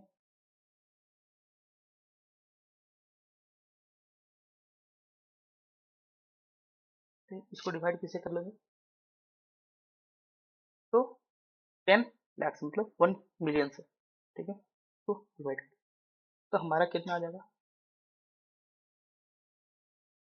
0.00420। तो मोलर हम कितना जाने थे, तो पार्शियल प्रेशर क्या होता है, तो मोलर फ्रैक्शन, ठीक है, कितना है 0.00042 इंटू प्रेशर, ठीक है, टोटल प्रेशर 1 है, तो आंसर क्या आ गया हमारा 0.00042। ठीक है, ये सही है। ये 0.038 बहुत पहले था, 2005 में जब 380 ppm हुआ करता, तो हमारा आंसर तो था। नेक्स्ट, नेक्स्ट है कि BOD कर्व इन lake water follows first order kinetic. ठीक है, तो बिल्कुल सही बात है, BOD curve first order kinetic को फॉलो करता है, क्योंकि the rate of biochemical oxidation of organic matter generally assumed to be proportional to the remaining concentration of oxidized matter, तो ये फर्स्ट ऑर्डर डीके मॉडल को करता है। ठीक है, दूसरा ultimate BOD increases in direct proportion to concentration of degradable organic matter, तो ये भी बिल्कुल क्या सही बात है, तो जो हमारा BOD है वो इंक्रीज करता है डायरेक्ट प्रोपोर्शन से concentration of degradable organic matter की। ठीक है, उसका तीसरा क्या है, The oxygen depletion in lake water is related to both ultimate VOD and rate constant. ठीक है, तो बिल्कुल सही बात है। तो ऑक्सीजन कितना तेजी से डिप्लीट होगा ये दोनों पर डिपेंड करता है कि ऑक्सीजन कितना तेजी से कंज्यूम हो रहा है, किस रेट पे कंज्यूम हो रहा है, और उसके बाद ठीक है किस रेट पे कंज्यूम हो रहा है और अल्टीमेट कंजम्पशन कितना है। उसका numeric value of POD rate constant does not depend upon water temperature, बिल्कुल गलत बात है। एक वाटर टेम्परेचर डिपेंड करता है। ठीक है, biological rate reaction rate generally increases with temperature. ठीक है, तो कहते हैं numerical value of BOD rate constant does not depend upon nature of the waste, बिल्कुल गलत बात है। अगर बायोडिग्रेडेबल होगा चल ज़्यादा रेट बढ़ जाएगा, थोड़ा कम बायोडिग्रेडेबल होगा तो रेट कम हो जाएगा, तो दोनों से गलत हो जाएगा। तो आंसर क्या होगा, ए बी सी। चलते हैं next. Which of the following air pollution control particle collection devices use the force of gravity to aid in collection of particles by exploiting their terminal velocity? तो यूरोस्टैटिक प्रेसिपिटेशंस तो नहीं, ये कहता है ये तो चार्ज पार्टिकल्स का यूज करता है। ठीक है, इलेक्ट्रोस्टैटिक फोर्सेस का यूज करता है। ठीक है, तो चार्ज पार्टिकल्स और फिर कलेक्ट करता है, ये तो नहीं। बैग हाउस तो फैब्रिक फिल्टर है, तो ये कहाँ से। सुपर सेचुरेटर्स, ये तो वेट स्क्रबर्स के साथ यूज होता है। तो कौन सा आंसर ये, तो unit creators, unit creators device use होता है। ठीक है, जो टर्मिनल सेटिंग वेलोसिटी यूज करते हैं अपवर्ड जैसे हवा स्लो स्लो भेजते हैं। ठीक है, उसको कैसे हवा उसमें देते हैं तो लार्जर डेंसर पार्टिकल होता है जिसका हायर टर्मिनल वेलोसिटी होता है, सेटल आउट हो जाता है अगेंस्ट अपवर्ड फ्लो, तो किनारे जाके बैठ जाता है। जो कि स्मॉलर लाइटर पार्टिकल होता है वो उस कैरिड अपवर्ड होता है, इस कारण से वो ऐसे सेपरेशन हो जाता है। तो ये है, जैसे कि यहाँ से फीड स्ट्रीम आया, ठीक है, यहाँ से फ्लूइड स्ट्रीम है, जब कोर्स पार्टिकल यहाँ रह गया, फाइन पार्टिकल ऊपर चला गया, ग्रेविटी के कारण वो नीचे आ गया। ठीक है, ये है इलेक्ट्रोस्टैटिक प्रेसिपिटेशन, ऐसे काम करता है। ठीक है, चलते नेक्स्ट। एक इन्वायरमेंट डिजास्टर है और कहाँ पे हुआ था, एजेंट ऑरेंज, तो वियतनाम। इससे बहुत अच्छी अभी नेटफ्लिक्स पे डॉक्यूमेंट्री आई, वियतनाम वार पे, तो कोई उस तरह का डॉक्यूमेंट्री इंटरेस्टेड है, टाइम मिले तो देखना, नहीं तो नहीं। ठीक है, ऐसे समय नहीं बर्बाद करना। तो उसका जो वाई वे कहाँ है, तो चाइना में। ठीक है,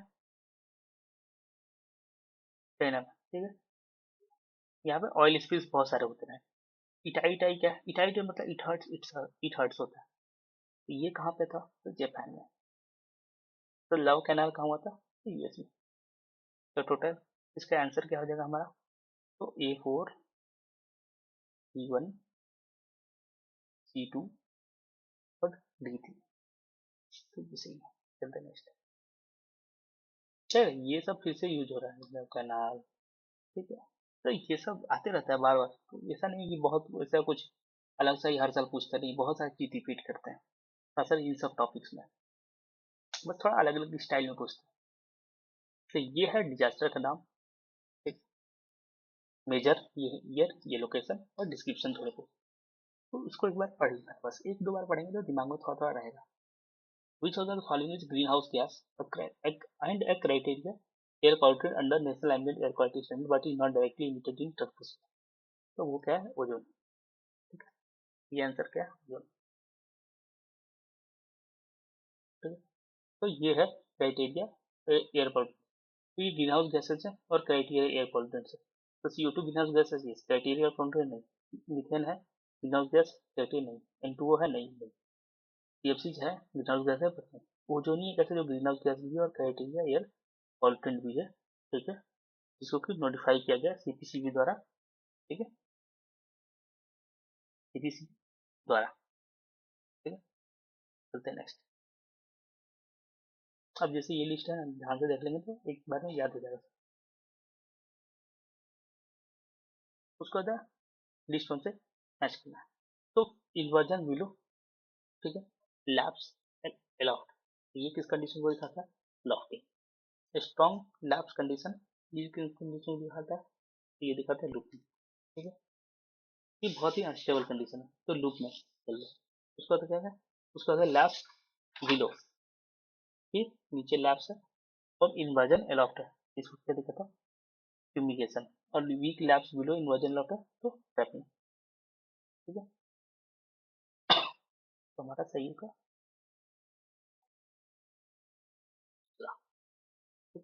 ये यहाँ पे है। फिर इसी डायग्राम के आधार पे बहुत क्वेश्चन आया है। ये एक डायग्राम अगर दिमाग में एकदम छप जाए तो ऑलमोस्ट मानो कि थोड़ा टफ भी आएगा तो थोड़ा दिमाग लगा के सॉल्व कर लेंगे आसानी से। The difference between amount of chlorine added to water and the amount of residual chlorine after a specified contact period is defined as, इसको कैसे क्या बोलते हैं, क्लोरीन डिमांड। ठीक है, तो क्लोरीन में क्या क्या होता है, क्लोरीन डोज होता है कि total amount of chlorine added to water, पहला चीज। दूसरा क्लोरीन रेसिडुअल होता है, तो वो क्या है, total amount chlorine remaining in water after certain contact time के बाद जितना बच जाता है उसको बोलते हैं क्लोरीन रेसिडुअल। ठीक है, तो टोटल क्लोरीन कितना होता है, तो फ्री प्लस कंबाइंड, तो ये रेसिडुअल हो गया, फ्री हो गया, फ्री अवेलेबल क्लोरीन हो गया। तो टोटल अगर कोई पूछे तो क्या हो जाता है, थ्री प्लस कंबाइंड। ठीक है, उसको होता है कोल्ड्रिन डिमांड, तो डिफरेंस हो गया कोल्ड्रिन डोज और कोल्ड्रिन रेसिडुअल का। कोल्ड्रिन डिमांड क्या होता है, तो कोल्ड्रिन डोज की कितना अमाउंट ऐड किया गया और कितना रेसिडुअल बचा, उसके बीच जो माइनस करने के बाद जो बचता है वो है कोल्ड्रिन डिमांड। ठीक है, कर देना। A noise level meter placed at a distance of 5 meters from a point source of noise records कितना, if noise meter is placed at distance 20 meter from source तो कितना रिकॉर्ड करेगा। इसका सॉल्व करने के दो तीन तरीके हैं। ठीक है, सबके यहाँ दो तीन तरीके हैं, बिल्कुल, इसे सॉल्व करने के दो तीन तरीके हैं, बट वो हमारे ऊपर है कि हम कौन सा तरीका इस्तेमाल करना चाह रहे हैं। ठीक है, एक है कि पूरा लंबे चौड़े मेथड से जाइए, लॉग निकालिए, फिर सॉल्व कीजिए, वो एक तरीका है। ठीक है, दूसरा तरीका है थोड़ा आसान तरीका है। ठीक है, तो हम थोड़ा आसान तरीके से जाएंगे तो लॉग सॉल्व करना, ये सब सॉल्व करने में इतना समय चला जाएगा कि हमें समय ही नहीं मिलेगा क्वेश्चन को सॉल्व करने के लिए। ठीक है, ठीक है, तो ये क्या पॉइंट सोर्स का रीड करते हैं यूनिफॉर्मली फ्री फील्ड में, तो साउंड इंटेंसिटी डिक्रीज करता है with square of distance from the source, मतलब इनवर्स स्क्वायर लॉ।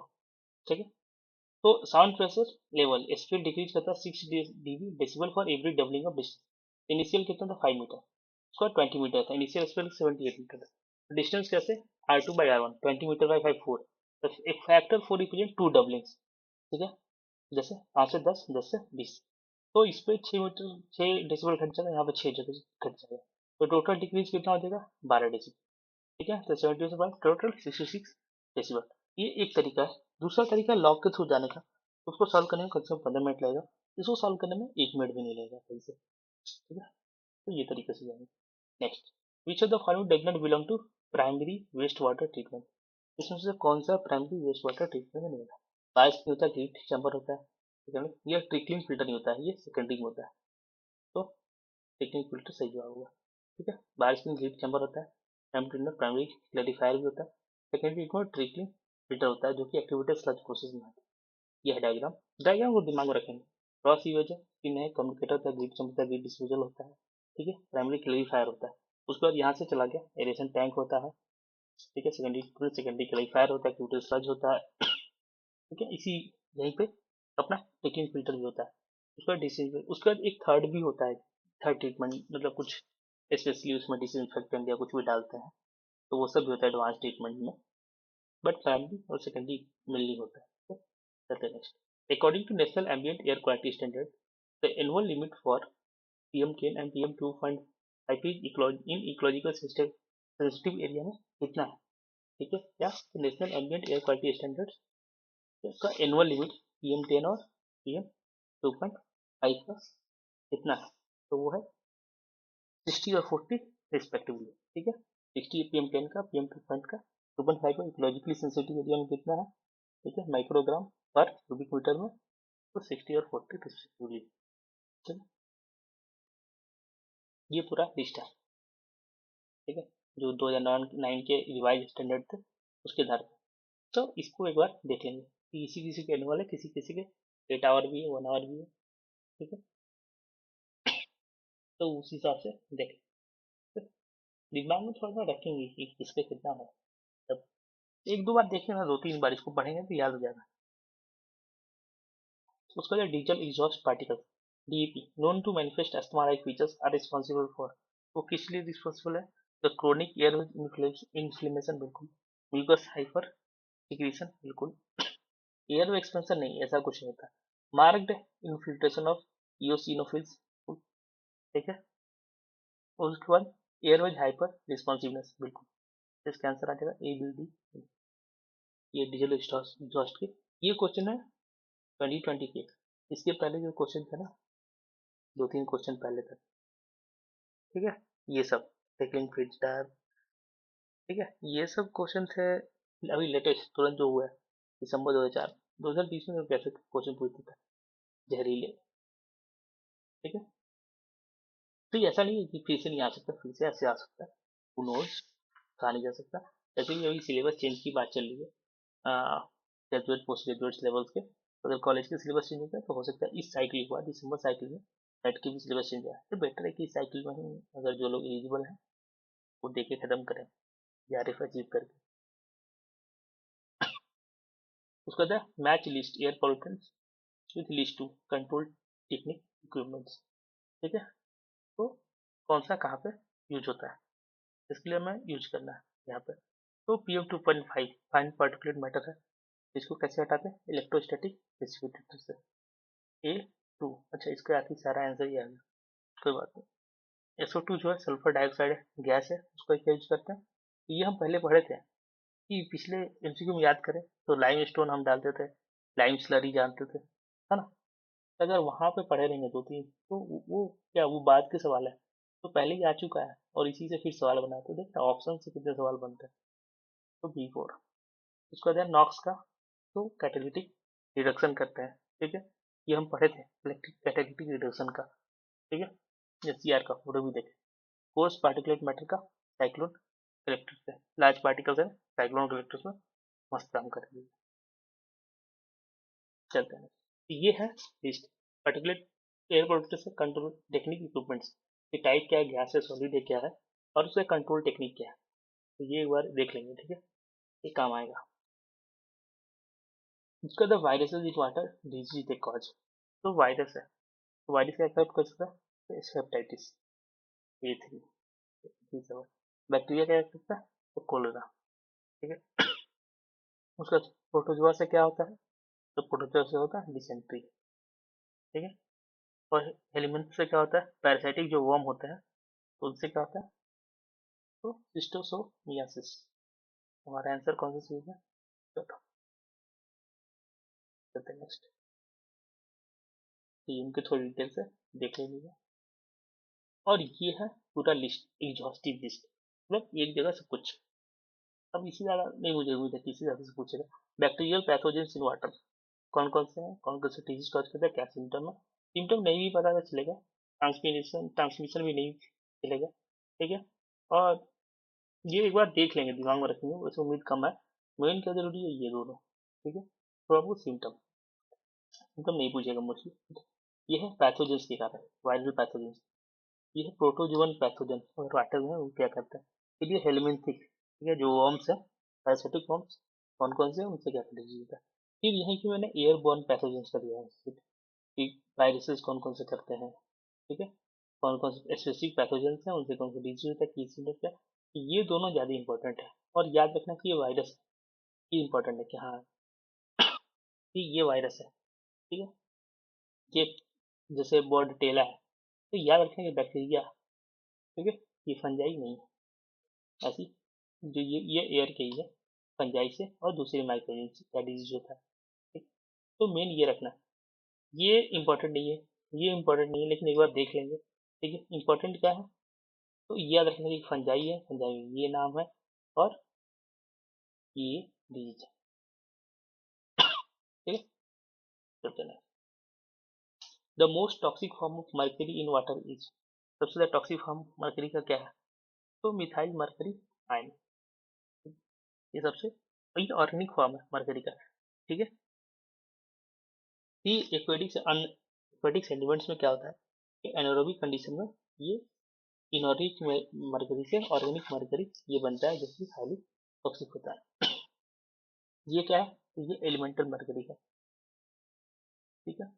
तो ये क्या है, तो ये इनऑर्गेनिक मरकरी है, ठीक है। ये क्या है, तो ये भी मतलब लेस कॉमन एग्जॉटिक मार्केट करते हैं। Consider following statement regarding solubility of gases in water. कौन कौन से गैस कितने सॉल्युबल है उसके रिगार्डिंग, तो उनके सॉल्युबिलिटी से रिगार्डिंग है। See the concentration of dissolved gas in water is proportional to its partial pressure in the air। तो ये बिल्कुल सही बात है, ये हेनरी लॉ है, हेनरीज लॉ, ठीक है, उसका डायरेक्ट, ठीक है। एट ए कांस्टेंट, इस क्या करूँ ना, एक वीडियो बनाता हूँ जिसमें सारे लॉज को लिखते हैं, पेपर खत्म होने के बाद पीवाईक्यूज, सारे लॉज के स्टेटमेंट को एक एक बार हम पूरा देख लेंगे डिटेल से, ठीक है। पक्का एक वहां से 2-3 क्वेश्चन आराम से। 6 नंबर बहुत यूज है भाई, बहुत परसेंटाइल का अंतर आ जाता है, जेआरएफ में हो नहीं है आप, इससे भी अंतर आ जाता है। एट ए कांस्टेंट टेम्परेचर, ठीक है, क्या होता है, the amount of A given gas that dissolve in a given type of volume, a given type and volume of liquid is directly proportional to partial pressure of that gas in equilibrium with the liquid। तो ये कहानी सही बात। The solubility of a gas in water remains unaffected as other dissolved material in it increases। नहीं, ये तो गलत है। solubility वाटर क्या होता है, गैसेज वाटर में जनरली लिक्विड हो जाता है, तो दूसरे डिजॉल्व सॉल्यूट के जैसे सॉल्ट है उसकी मात्रा बढ़ जाती है, उसके वजह से solubility of gas increases, temperature increase नहीं, टेम्परेचर बढ़ता है तो solubility गैस का डिक्रीज होता है, ठीक है। वार्म वाटर में लेस डिजॉल्व ऑक्सीजन होता है कोल्ड वाटर के मुकाबले, ठीक है। अरे सबसे बढ़िया एग्जांपल, ठीक है, कोक की बोतल, कोक स्प्राइट जो भी पीते हैं उसमें ठंडा रहता है, मस्त, कार्बन डाइऑक्साइड रहता है, ठीक है, उसकी सोलिडिटी ज़्यादा होती है, ठीक है, लेकिन वो गर्म होता है और फ्रीज आउट हो जाता है, तो क्योंकि वो बाहर निकल जाता है, वो होल्ड करके नहीं रख सकते। सॉल्युबिलिटी ऑफ गैस, इसीलिए वार्म जो एक और इसी रीजन जानते हैं ग्लोबल वार्मिंग क्लाइमेट चेंज से, कि जो वार्मिंग ऑफ ओशन के कारण क्या हो रहा है, वार्मिंग ओशन होगा तो ऑक्सीजन तो निकल जाएगा, तो क्योंकि उनका क्या होगा, dissolve gas concentration dissolve gas कम होगा, तो निकलेगा तो क्या होगा, यहाँ की ऑक्सीजन कम होगा तो यहाँ पे पेट आ सकते हैं ऑर्गेनिजम्स को वहाँ के लाइफ पे। उसके बाद क्या, the solubility gas is gone by Henry law, तो बिल्कुल सही बात, इसका आंसर हो गया कौन सा, सी और डी ओनली। नेक्स्ट, जो वही सब बातें हैं। What is the sound pressure level in decibel associated with root mean square pressure of 100 pascal. तो साउंड प्रेशर लेवल हमें बताना है, तो कैलकुलेट कैसे होता है साउंड लेवल का, 20 into log 10 P by P reference, ठीक है। तो यहाँ पे एल पी क्या है, तो साउंड प्रेशर लेवल है डेसिबल में, पी क्या है, रूट मीन स्क्वायर है, ठीक है, पी रेफरेंस क्या है, रेफरेंस साउंड प्रेशर है पास्कल में, ये भी पास्कल में रहेगा दोनों, ठीक। अब यहाँ पे सॉल्व कर लेते हैं। Standard difference sound pressure air में क्या होता है, अप्रोक्सीमेट थ्रेशोल्ड ह्यूमन हियरिंग में क्या है, वो है 20 माइक्रो पास्कल, ठीक है। तो उस 20 माइक्रो पास्कल इतना हमारे रेंज का ह्यूमन का, इसको क्या लिख सकते हैं, 20 × 10⁻⁶ पास्कल, माइक्रो पास्कल पे लिख सकते हैं, ठीक है। पी कितना पे होगा, तो वो है 100। तो आप कैलकुलेशन कर लेंगे, 20 × लॉग, ये पहले लॉग के सवाल बहुत आते थे, आजकल तो पता ना पूछना ही बंद कर दिया। 20 × 10⁻⁶, ठीक है। तो ये कितना आ जाएगा, 20 × लॉग 10 इंटू, ये तो था 5 इंटू, अच्छा ये तो डिवाइडेड था ना, हाँ हाँ 100 डिवाइडेड था, ठीक है। तो 5 सॉरी सॉरी डिवाइड बाई 10⁻⁶, इसको क्या लिख सकते हैं, 20 × लॉग, मैं सोचूं काम कर रहा होता है, इसको क्या लिख सकते हैं, तो 5 × 10⁻⁶, एक लिख सकते हैं, ये क्या हो जाएगा, 20 इंटू, फिर क्या कर सकते हैं, log 5, ठीक है। अरे उसके बाद log उसके बाद क्या, 20⁻⁶, ये क्या जाएगा 20 इंटू इसकी वैल्यू आ जाएगी 0.699 प्लस इसकी वैल्यू आ जाएगी 10⁻6, ये हो जाएगा हमारा लगभग 20 इंटू 6.699, ये आ जाएगा लगभग 33.98 जीबी, जो कि लगभग है 134 डेसिबल के बराबर। आंसर हमारा 134 डेसिबल है। ठीक है, इसको ऐसे कैलकुलेट करेंगे।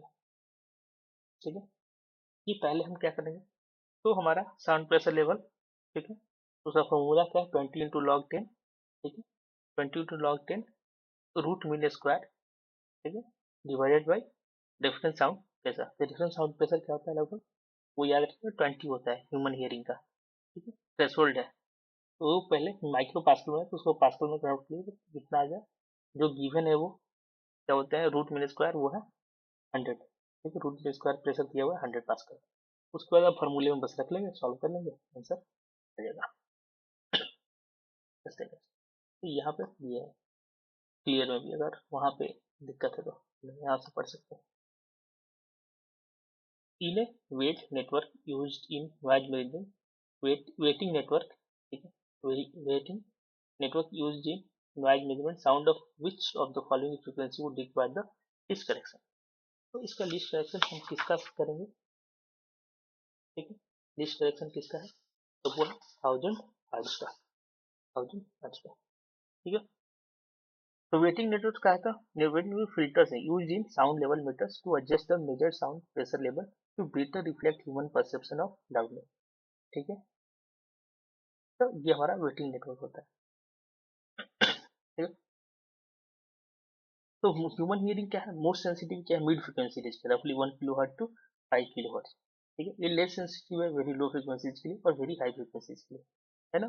तो जो कर्व पता है, ए वेटिंग कर्व होता है। ठीक है, तो वो निगेटिव करेक्शन में, ठीक है, तो लो हाई फ्रीक्वेंसी को रिफ्लेक्ट करने के लिए यूज होता है। तो curve passes through 0 decibel correction at 1000 hertz. ठीक है, 1 किलो हर्ट्ज पे, मतलब कि वहां पे करेक्शन कुछ नहीं चाहिए, तो इसीलिए 1000 hertz. So for a given noise signal, what would be the correct order of noise indices in terms of increasing value? तो इसमें से कौन सा होगा, ठीक है, तो स्टैटिस्टिकल नॉइज इंडिसेस दिए हुए हैं L10, L50, L1, L90। ठीक है, तो ये डिस्क्राइब करते हैं कि sound pressure level that is exceed for x% of Z1। ठीक है, तो इसमें याद रखना है कि जो स्टैटिस्टिकल नॉइज इंडिसेस हैं, ठीक है, तो रिप्रेजेंट क्या करते हैं, level exceed x% of time, higher percentage means we are looking at level that was existed for the most of the time, while corresponds to quieter background levels. A lower percentage, जैसे कि 1% means we are looking at a level exceeded only briefly corresponding to loudest peak। ठीक है, तो यहाँ पे क्या हो जाएगा, यहाँ पे जो L10 है, तो ये लेवल 10% है, मतलब कि ये जैसे व्हीकल पास ये है, ठीक है, लेवल अगर 90 देखें, ये क्या, level exceeded 90% of the time, मतलब कि represent the residual or background noise level the quietest period during the measurement। ठीक है, जो 50 है वो क्या है, exceeded 50% है। ठीक है, average background noise including fluctuation, ये सब है। L1 क्या रिप्रेजेंट करता है, 1% ऑफ टाइम एक्सीड किया this level, represent the peak और the highest noise level during the measurement. ठीक है, मेजरमेंट पीरियड पर हाईएस्ट नॉइज लेवल का पीक को रिप्रेजेंट करता है। तो इसका हम अगर अरेंज करें तो ना, correct of noise index in increasing value, increasing value कितना होगा, तो जो सबसे बड़ा होगा, ठीक है, वो, तो वो हो गया, उसके बाद L50, बाद L10, बाद L1। ठीक है, तो ये इंक्रीजिंग ऑर्डर, तो क्या हो गया, D A C।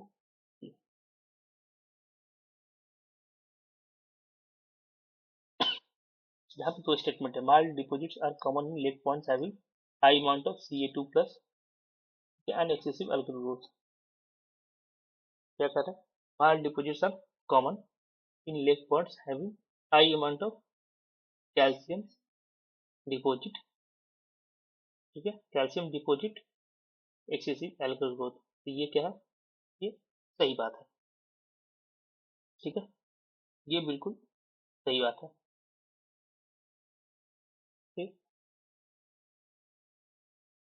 ये फैक्चुअली करेक्ट है। दूसरा है कि रिमूवल ऑफ, ठीक है, carbon dioxide through algal action tends to causes in form of alkalinity from bicarbonate to carbonate and form carbonate to hydroxide, ठीक है, तो ये भी सही बात है कि ऐसा होता है, तो दोनों स्टेटमेंट सही है, ठीक है, चलते हैं जी डिटेल से देख सकते हैं, ठीक है, ये जो केमिकल प्रोसेस है ना, जो डिस्क्राइब किया गया रीजन में, increase in pH the substance shift from the bicarbonate carbon increasing CO2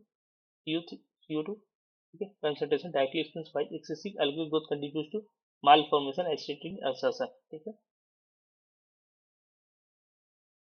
वो प्रेसिपिटेट है, ठीक है, कैल्शियम कार्बोनेट का, उसके बाद कलेक्शन मैकेनिज्म, ठीक है, बैक फिल्टर इंक्लूड्स, क्या क्या इंक्लूड करता है, तो सेडिमेंटेशन ना, डिफ्यूजन बिल्कुल, इलेक्ट्रोस्टैटिक इंटरेक्शन नहीं, इसमें तो होगा नहीं, इंटरसेप्शन होगा, इंपैक्शन होगा बिल्कुल, ठीक है, ये सब होता है, ठीक है, तो डन, ये सारे पीवाईक्यूज यूनिट 6 के डन हो गए, ठीक है, तो थैंक यू, अगर आप यहाँ तक देखें, बहुत बहुत धन्यवाद, ठीक है, रिलेटेड चीज़ें हैं जो भी है नोट्स है, वो मैं कल कल से मंडे से पूरा, ठीक है, प्रॉपर मैं टेलीग्राम में अपडेट करना शुरू करूँगा, ये टेलीग्राम है, इसको ज्वाइन कर लो, यहाँ पे सारे PDF सब मैं जो भी आपके जितने कंप्लीट हो गया वो कर दूँ, कुछ कुछ डेली अपडेट्स दे दूँ, कुछ कुछ मैं देखता हूँ, तो क्या बोलते हैं करंट अफेयर्स की चीज़ें मैं ऐसे में डाल देता हूँ, छोटे छोटे क्लिप, मतलब क्लिप्स नहीं कहेंगे, मतलब ऐसे बना के फोटोज टाइप या समथिंग,